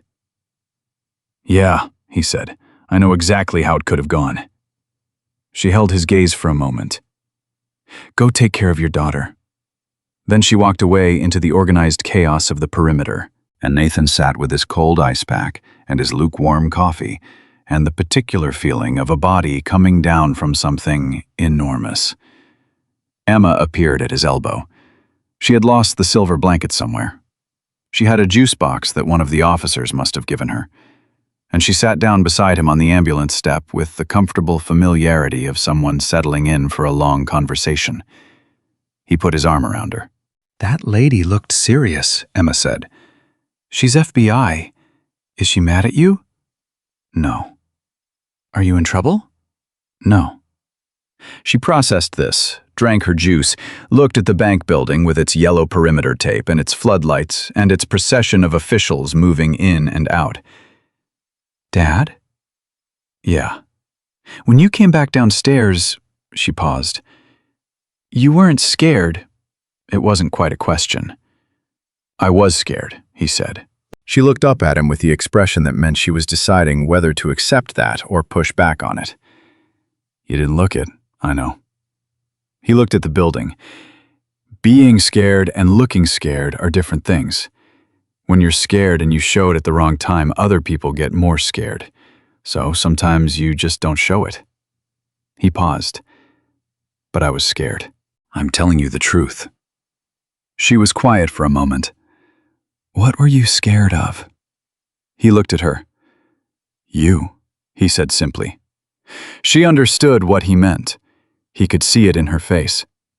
The understanding that fear for him had a specific shape, and that shape was her. She didn't say anything for a moment. Then she leaned her head against his arm. They sat like that for a while, watching the organized aftermath of the evening unfold around them. The story about Caldwell Briggs broke publicly 6 days later. Nathan found out the way he found out most things he wasn't directly involved in, through Gerald, who sent him a news link at 7:30 in the morning with a text that said only, "Told you something was off about this whole situation." As though Gerald had been suspicious all along, which was revisionist, but forgivable given the circumstances. The story was significant enough to run above the fold everywhere that still had a fold and across the top of every screen that didn't. Caldwell Briggs, founder of Argent Capital, arrested on federal charges including conspiracy to commit murder, obstruction of justice, market manipulation, and racketeering. The indictment was 37 pages. The encrypted files that Olivia Sterling had refused to surrender in the lobby of Meridian Trust, now legally unsealed under emergency warrant, given the attempted destruction of evidence, were cited across 11 of those pages as central to the prosecution's case. Nathan read the article twice, standing in his kitchen in the early morning quiet before Emma woke up. The coffee maker doing its work behind him. The city beginning its noise outside the window. Briggs had a face that belonged to the kind of man who got his photo taken at charity fundraisers. Late 50s, silver-haired, the practiced look of someone who had spent decades being photographed while doing things that didn't deserve photographs. Nathan looked at that face for a long moment, thinking about the bank lobby, about the gang leader's voice on the radio saying, "the client," about the specific and deliberate cruelty of sending armed men to destroy a woman because she had evidence you would rather didn't exist. He put his phone face down on the counter and poured his coffee. His cheek had moved through purple and yellow and had arrived somewhere in the territory of a faded green that Emma described as actually kind of cool, with the aesthetic detachment of someone who didn't have to live in the face. His jaw had been less dramatic. Sore for 2 days, then fine. He had seen a doctor on day 3, not day 1, and the doctor had told him there was no structural damage, and also that he should probably lead with fewer chins in the future, which Nathan had not found particularly helpful. The formal FBI statement had taken 4 hours across 2 days. Marsh had shaken his hand at the end and told him the Bureau appreciated his cooperation, which was the federal government's way of saying thanks, without committing to anything specific. The construction site on 61st had been understanding about his absence. His site supervisor, Mike Draper, had texted on the second day, "Saw you on the news. Take whatever time you need." Also, that was insane. Nathan had taken 2 days and gone back on the 3rd. And the familiarity of it. The noise, the physical work, the uncomplicated requirement to show up and do a specific, concrete thing until it was done had been more restorative than any of the alternatives. Emma had gone back to school on Monday. Her teacher had called Nathan that afternoon to let him know that Emma had given a very detailed account of the bank siege during show and tell, which Nathan had not been prepared for. The teacher had handled it well, had treated it as the extraordinary event it was without alarming the other children, but had gently suggested that Nathan might want to check in with Emma about what she needed to process the experience. He had had that conversation that evening at dinner, or tried to. Emma had informed him that she had already processed it. That processing had taken approximately one night and most of a Saturday, and that the main thing she had decided was that her father's job was actually more interesting than construction. And could he please explain what a SEAL team was? He had explained, briefly, carefully, and Emma had listened with the complete attention she gave to things that mattered to her. And at the end, she had been quiet for a moment. Then she said, "So you used to save people sometimes?" He said, "Yeah." "And then you stopped, and then I had you." She had thought about this. "You can do both," she said. "Coach Reyes coaches soccer and also teaches 4th grade." He was still trying to think of a response to that when his phone rang. A Manhattan area code. He answered it anyway. "Mr. Cross." The voice was Olivia Sterling's. He recognized it immediately. "I hope this is a reasonable time to call." "It's fine." He pushed back from the dinner table and moved into the hallway. Emma watched him go with the expression that meant she was clocking everything. "How are you functional?" she said, which she recognized as a specific kind of answer, honest without being vulnerable. "The cut needed 4 stitches. My PR team needed more. I saw the news this morning, everyone did." A pause. "I wanted to call before the lawyers made calling complicated. To thank you for what you did." "You did your part," he said.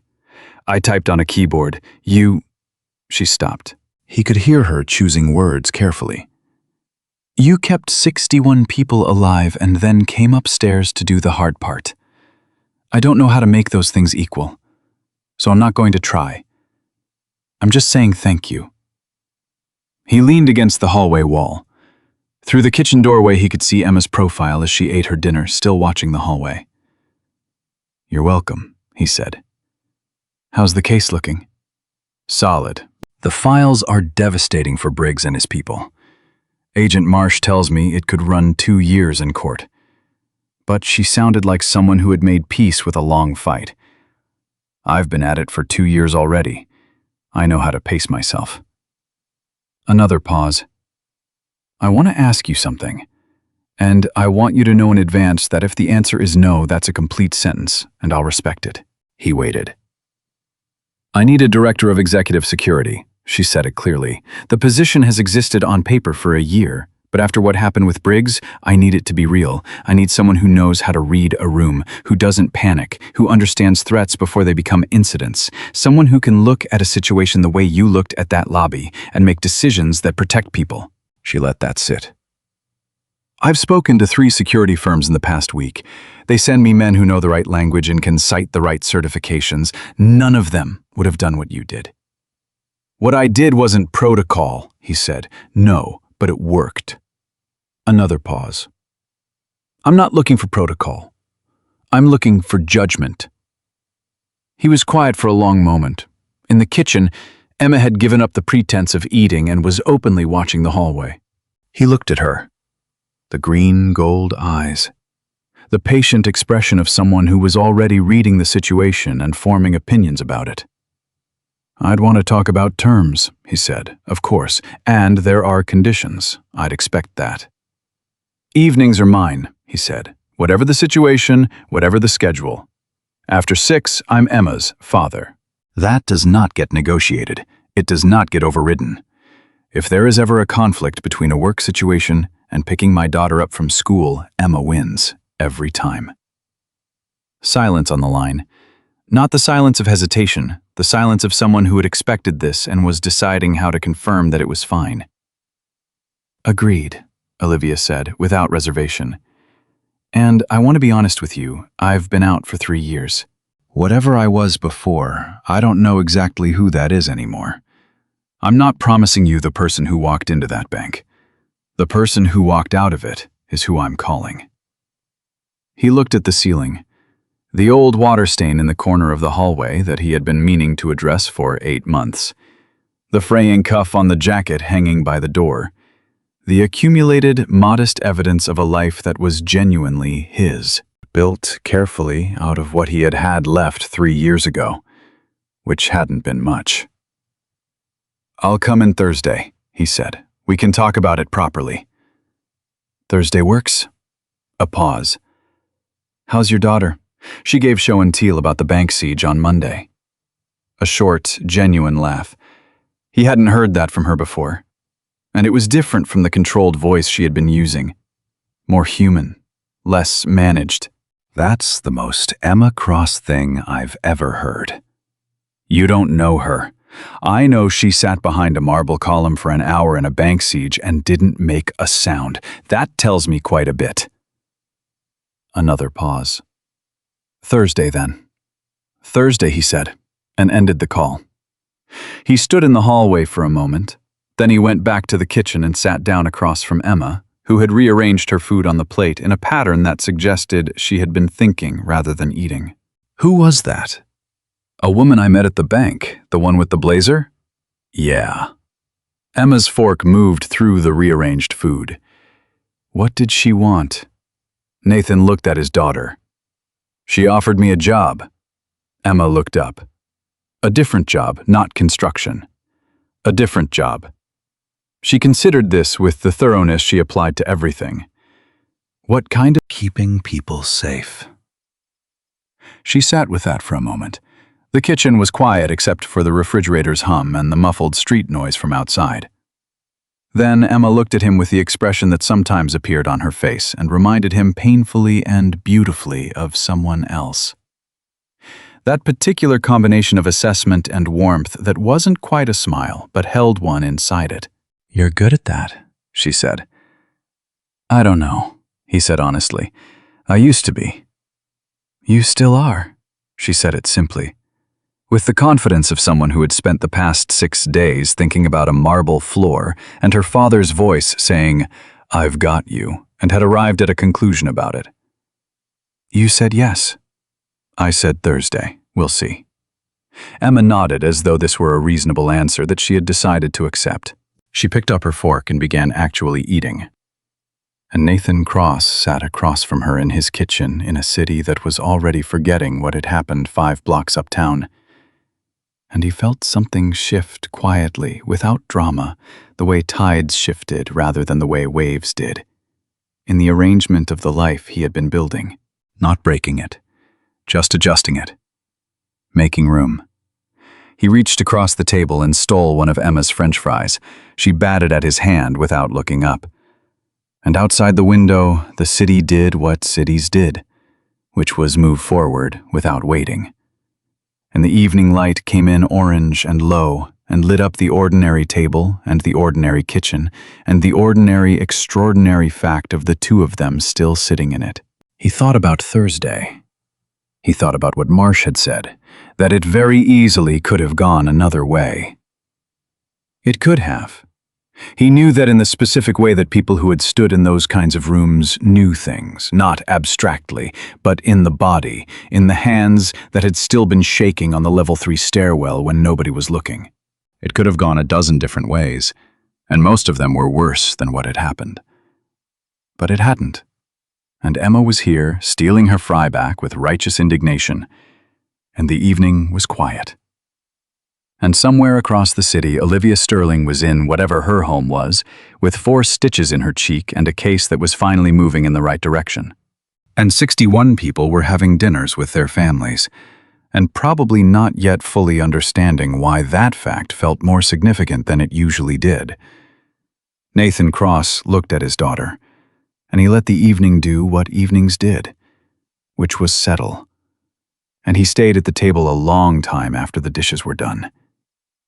Thursday came with rain. Not the dramatic kind. Not the kind that shut streets down or gave the news something to talk about.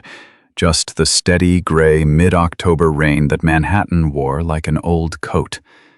The kind that made the sidewalks smell like wet stone and copper, and made the taxis disappear exactly when you needed one.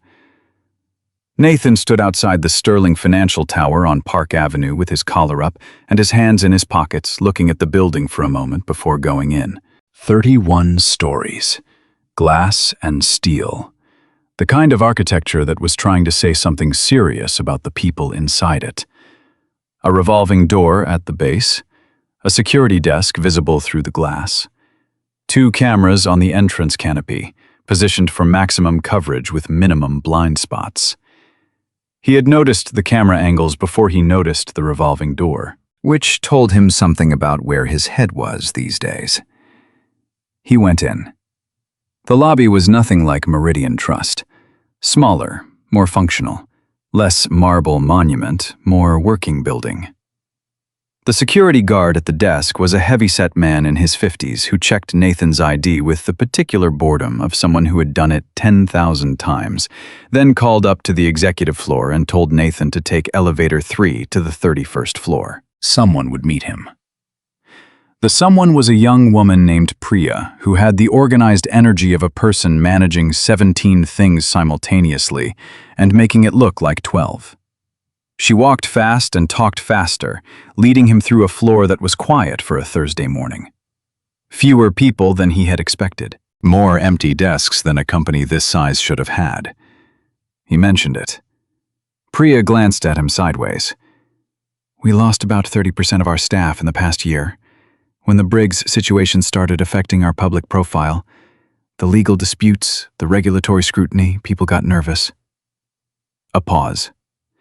"Some of them went to Argent Capital, actually, which in retrospect looks pretty bad for them." "How's morale now?" "Better than 2 weeks ago," she said, which was honest rather than optimistic. He respected the distinction.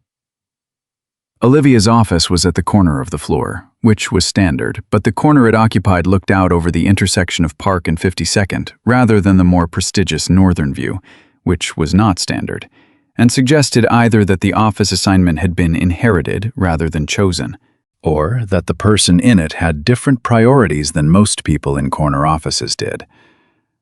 The door was open. Olivia was standing at the window with a coffee cup and her phone, talking to someone in a tone that was controlled and precise and clearly wrapping up.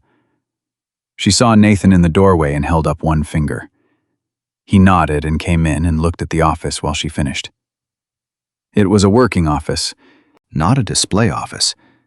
Papers on the desk in stacks that had an internal logic even if it wasn't immediately obvious. 2 whiteboards on the side wall covered in financial diagrams. One erased and rewritten over so many times that the ghost marks of previous iterations were still visible in the white. A framed photograph on the desk that he didn't look at directly but registered in peripheral. A woman he didn't recognize. Older. The family resemblance clear. No trophies, no awards on the wall. No visible evidence that the person who worked here was interested in being looked at. She ended the call and turned from the window. The cut on her cheek had closed cleanly. A thin pink line that would probably fade to almost nothing in a few months. She looked rested in the specific way that people looked rested when they weren't actually, but had gotten enough consecutive hours to perform it convincingly. "You found it okay, GPS?" he said. "Right." She put the phone down and gestured to the chairs in front of the desk. They both sat. And for a moment, there was the particular awkwardness of 2 people who had been through something extreme together, trying to locate the register of a normal, professional meeting. "How's the face fading Emma's back to full opinions?" "She's fine," he said. Something eased in Olivia's expression. "Good." She looked at him directly, the same way she had looked at him across the lobby when she had been deciding how much to trust a construction worker with an unusual quality of calm. "I want to be straight with you about what this job actually is before we talk about any of the formal terms." "Please. It's not primarily physical," she said. "I have people for physical. There's an existing security team, 4 staff, and I'll be expanding it. What I need from a director is judgment, risk assessment. The ability to walk into a situation, a meeting, a travel itinerary, a business relationship, and tell me what I'm not seeing. She paused. The Briggs situation went on for 2 years, partly because I didn't have anyone around me who was looking at it the right way. My lawyers were looking at it legally. My board was looking at it financially. Nobody was looking at it as a threat to people. She set her coffee cup down. I don't want that to happen again. Nathan looked at the whiteboards, the layered erasures and rewrites. The evidence of a mind that worked problems over and over from different angles until it found the one that held.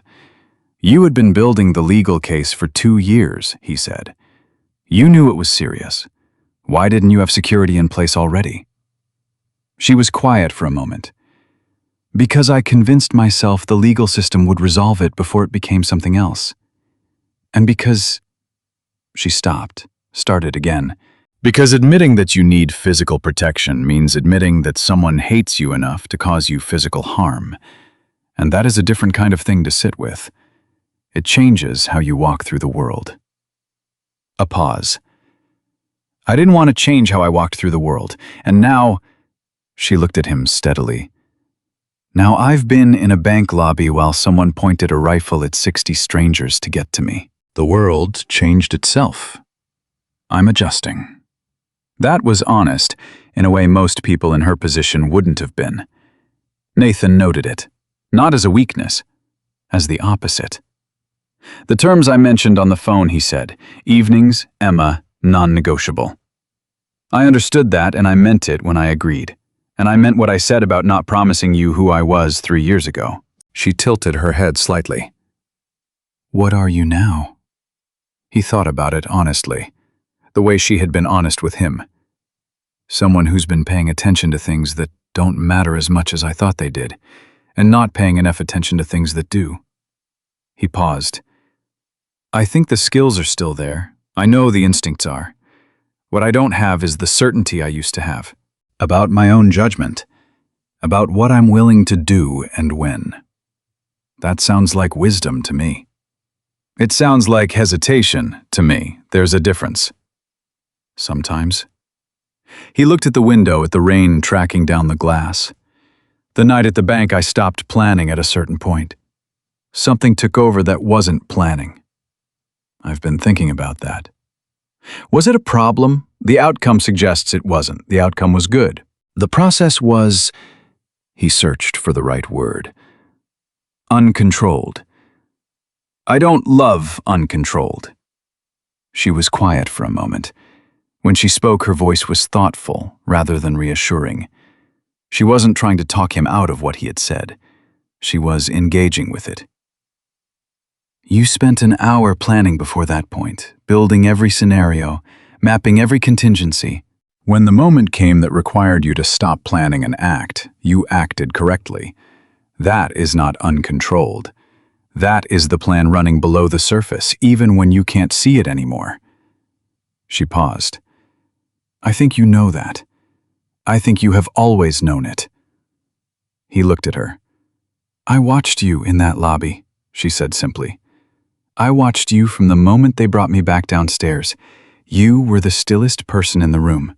Every time one of those men moved, you moved your eyes. Every time there was a sound, you processed it and filed it and moved on. He didn't answer that directly. What are the formal terms? She named a figure. He blinked once, which was the closest he came to an external reaction.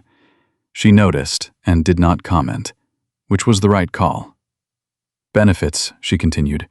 Office on this floor, not this one, obviously. Access to the full security team and the authority to restructure it if you determine that's necessary. Travel when required.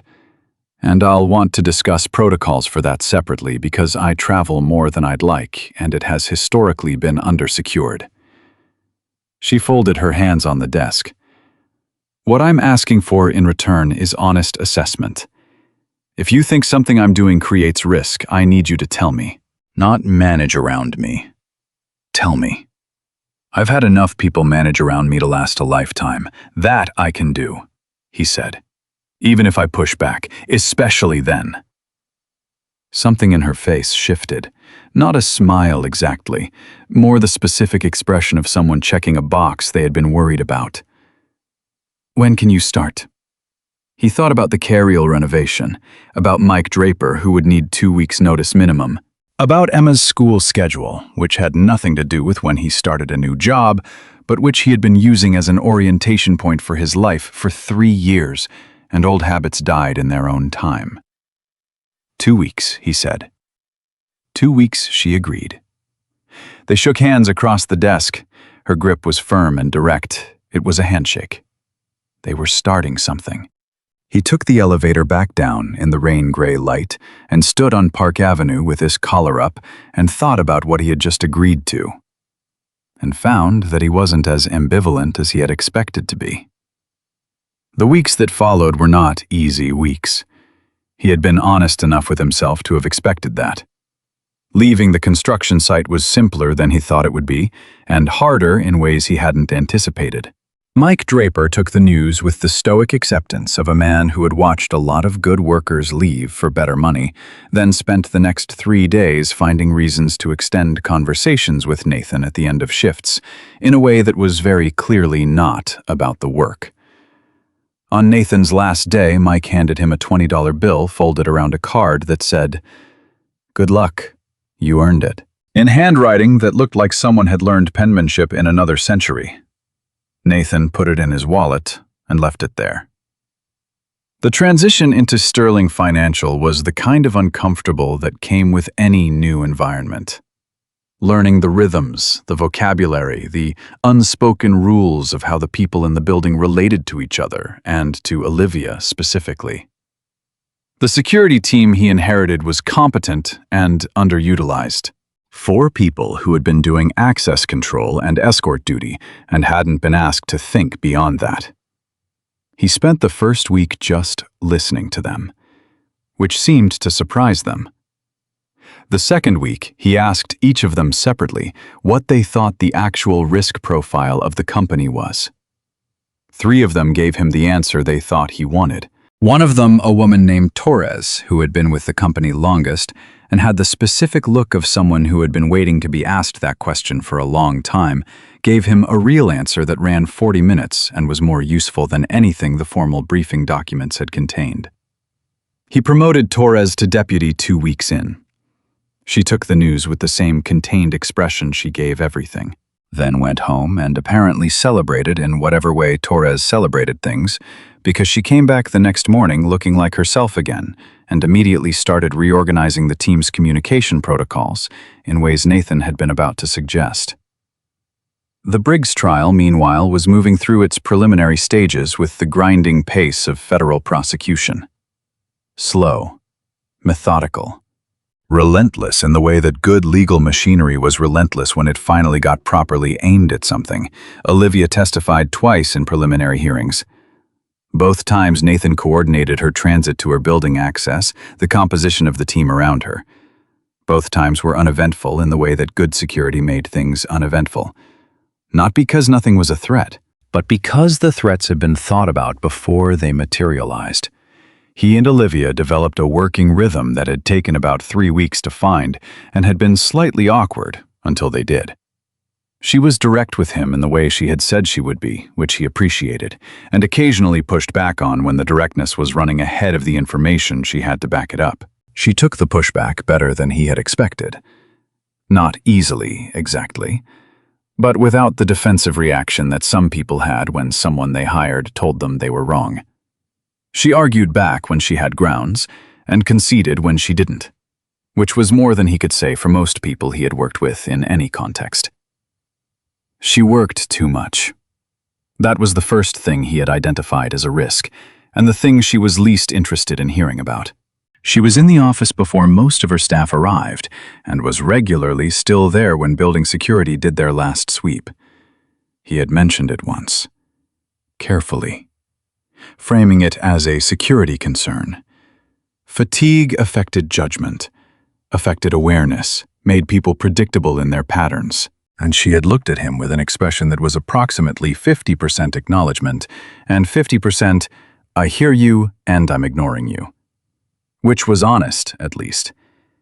He mentioned it a second time, less carefully. "You're not wrong," she said, which was not the same as "I'll change," and they both knew it. "I know I'm not wrong," he said. "That's why I brought it up twice." "Was that the second time? I may have miscounted." "Olivia?"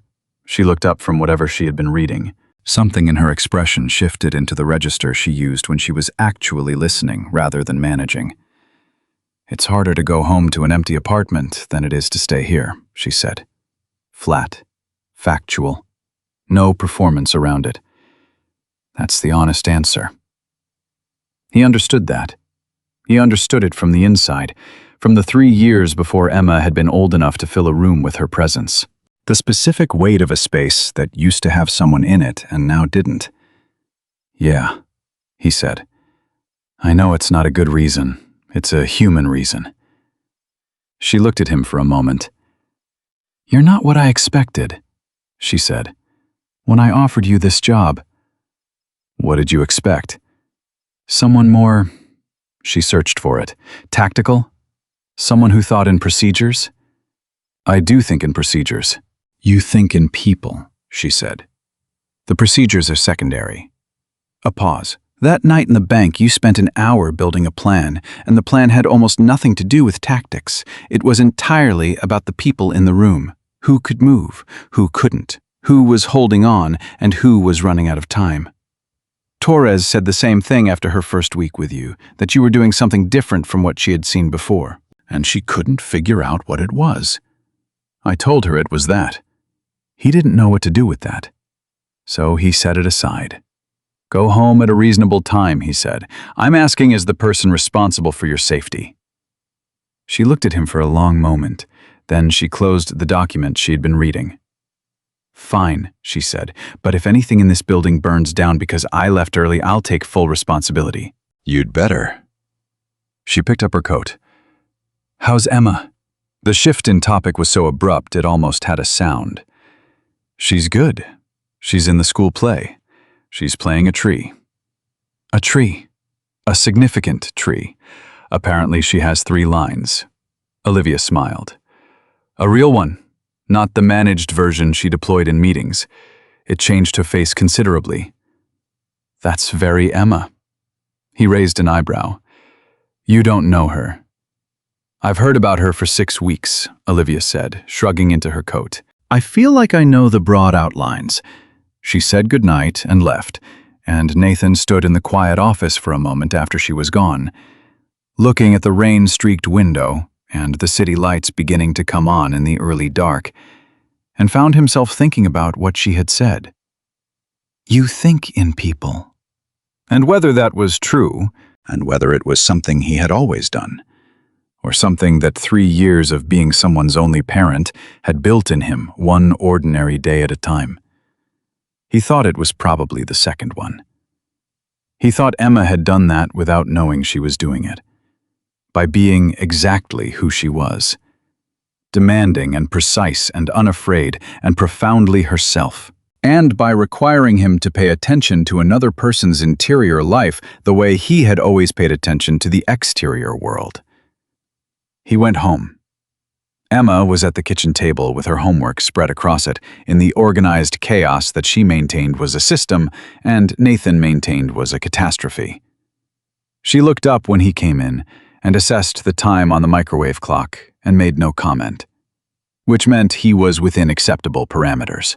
"Tree rehearsal today," he said, hanging up his coat. Mrs. Kowalski said, "I have the best tree posture in the class," Emma said, with the specific dignity of someone reporting a fact that was also a triumph. She said, "Most kids don't understand trees. I understand trees." That's... He tried to find the right response. "That's great." "It's because I stand still really well. Mrs. Kowalski says stillness is underrated." Nathan looked at his daughter. The green-gold eyes.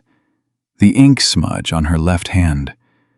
The way she held herself in the chair with the natural uprightness of someone who didn't think about posture because she had never needed to. The specific, uncopyable fact of her. "Mrs. Kowalski's right," he said.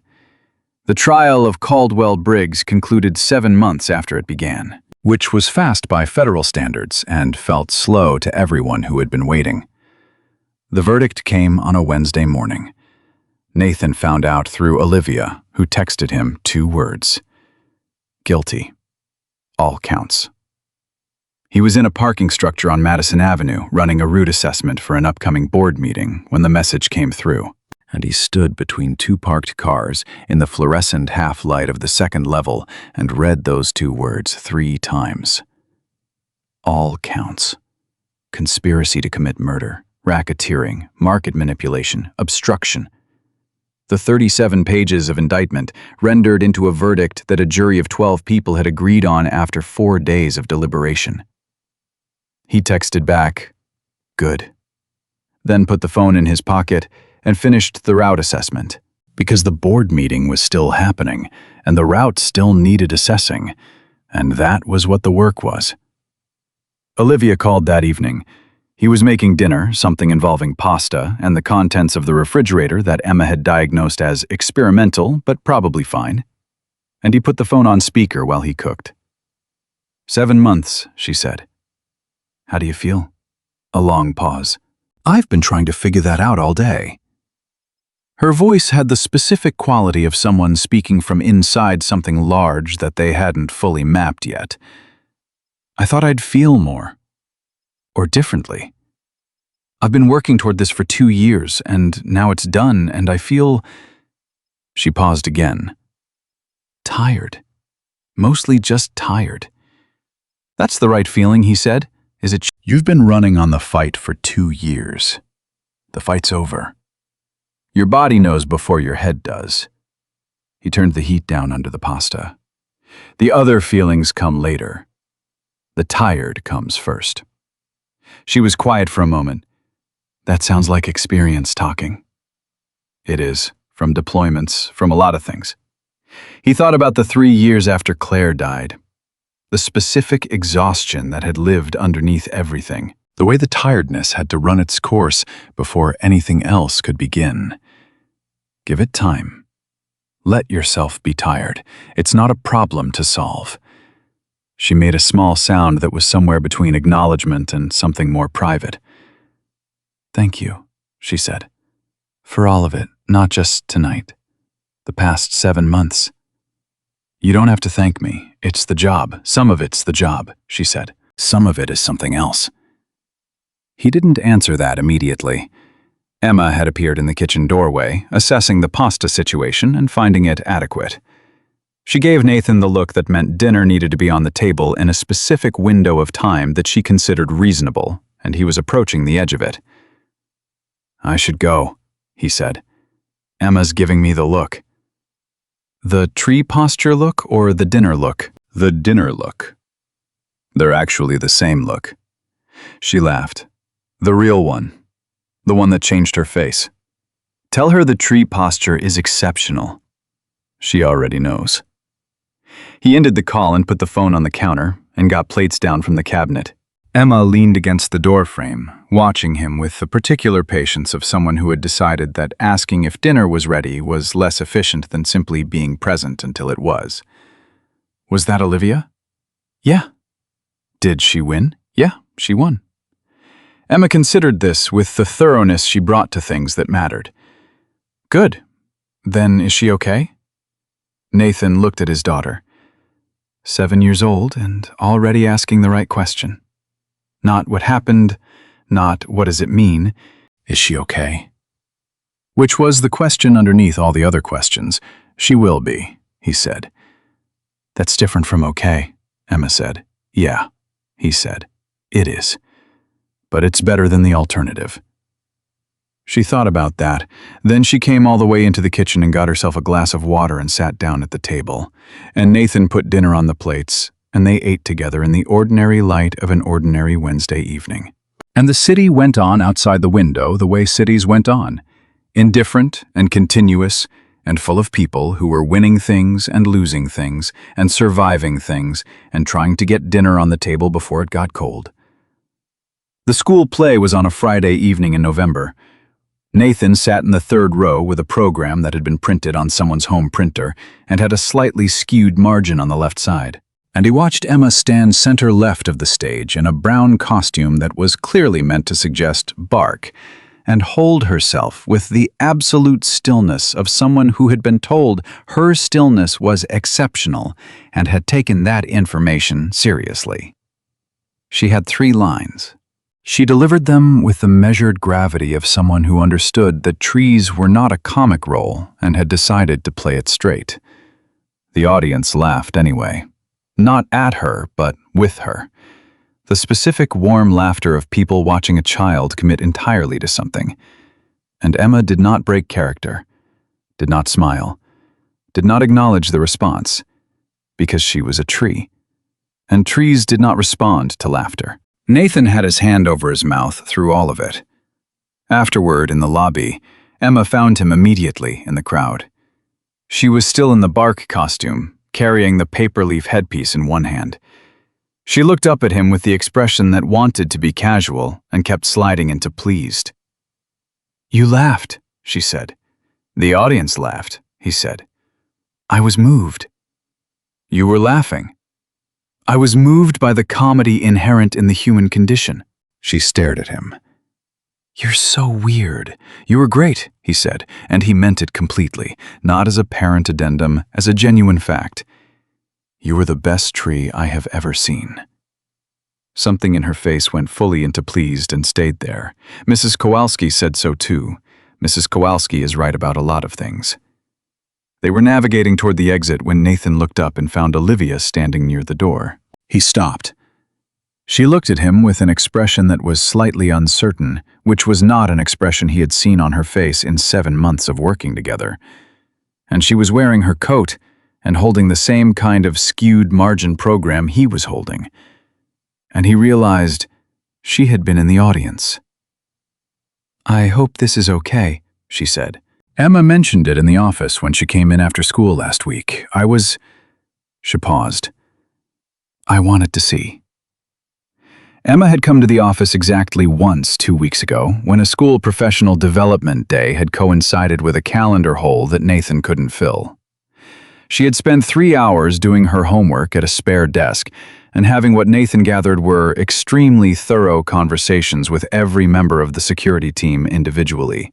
Torres had reported afterward that Emma had very specific opinions about access control protocols and had at least 2 of them correct. He looked at Emma, who was looking at Olivia with the steady assessment she gave adults she was trying to categorize.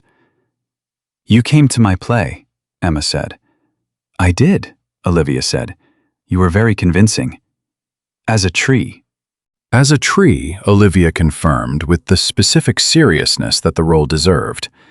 Emma looked at her for another moment, running whatever calculation she was running. Then she looked at Nathan, then back at Olivia. "Do you want to come get hot dogs?" she said. "There's a cart on 54th that's still open." A beat. Nathan watched Olivia's face, watched the uncertainty give way to something warmer. Something that hadn't been managed or calibrated. "I'd like that," Olivia said. They walked out into the November cold, the 3 of them, onto a sidewalk that was already putting on its holiday lights, even though it was technically too early, and nobody was complaining. Emma walked between them, eating her hot dog with mustard extra as requested, and conducting a detailed comparative analysis of the relative merits of the various cast members' performances, sparing no one, including herself. Nathan ate his hot dog and listened, and let the cold air work on his face, and thought about the things you couldn't plan for, the things that arrived sideways, in the middle of ordinary moments, and rearranged the landscape without announcing themselves. He had spent years being good at anticipating what was coming. He was learning, slowly and imperfectly, that some of the best things didn't come from the direction you were watching. He thought about Meridian Trust, about a lobby that smelled like fear and marble, about 61 people on the floor, about a woman in a charcoal blazer who had held on to the only leverage she had while everything around her fell apart. He thought about Emma's arm in the gunman's grip and the half second before he moved. He thought about the gang leader setting the phone on the server room terminal and the specific quality of the silence that followed. He thought about what it meant that all of that had happened. And this was where it had led. A sidewalk in November, a 7-year-old with mustard on her chin. The particular sound of a city that didn't know and didn't need to know what any of them had survived to get here. "You have mustard on your chin," Olivia told Emma. Emma wiped her chin with her sleeve, which addressed the immediate problem while creating a secondary one. "Did it get on the bark?" she said, looking at her costume. "A little," Nathan said. "That's okay," Emma said, with the practicality of someone who had decided bark could absorb a certain amount of mustard without losing its dignity. "Trees are resilient." Nathan looked at Olivia over Emma's head. She was already looking at him, and she had the expression of someone who was not yet sure what they were in the middle of but had decided they were okay with not knowing yet. Which was, he was finding a harder thing to practice than it sounded, and more important than almost anything else he could think of. "Come on," Emma said, already moving down the sidewalk. "There's a good corner up here, and it's cold." They went, not because they had a plan, not because they had sorted out what came next, or mapped every contingency, or decided anything official about the shape of the future, but because Emma was moving, and the night was cold, and there was somewhere warm a few blocks away. And that was enough. That was Nathan Cross had learned in the hardest possible school, almost always enough. He caught up to his daughter on the corner, and Olivia walked beside him, and the city did what it always did, which was make room for 3 more people moving through it, and the lights were coming on everywhere against the November dark. And they walked into them together.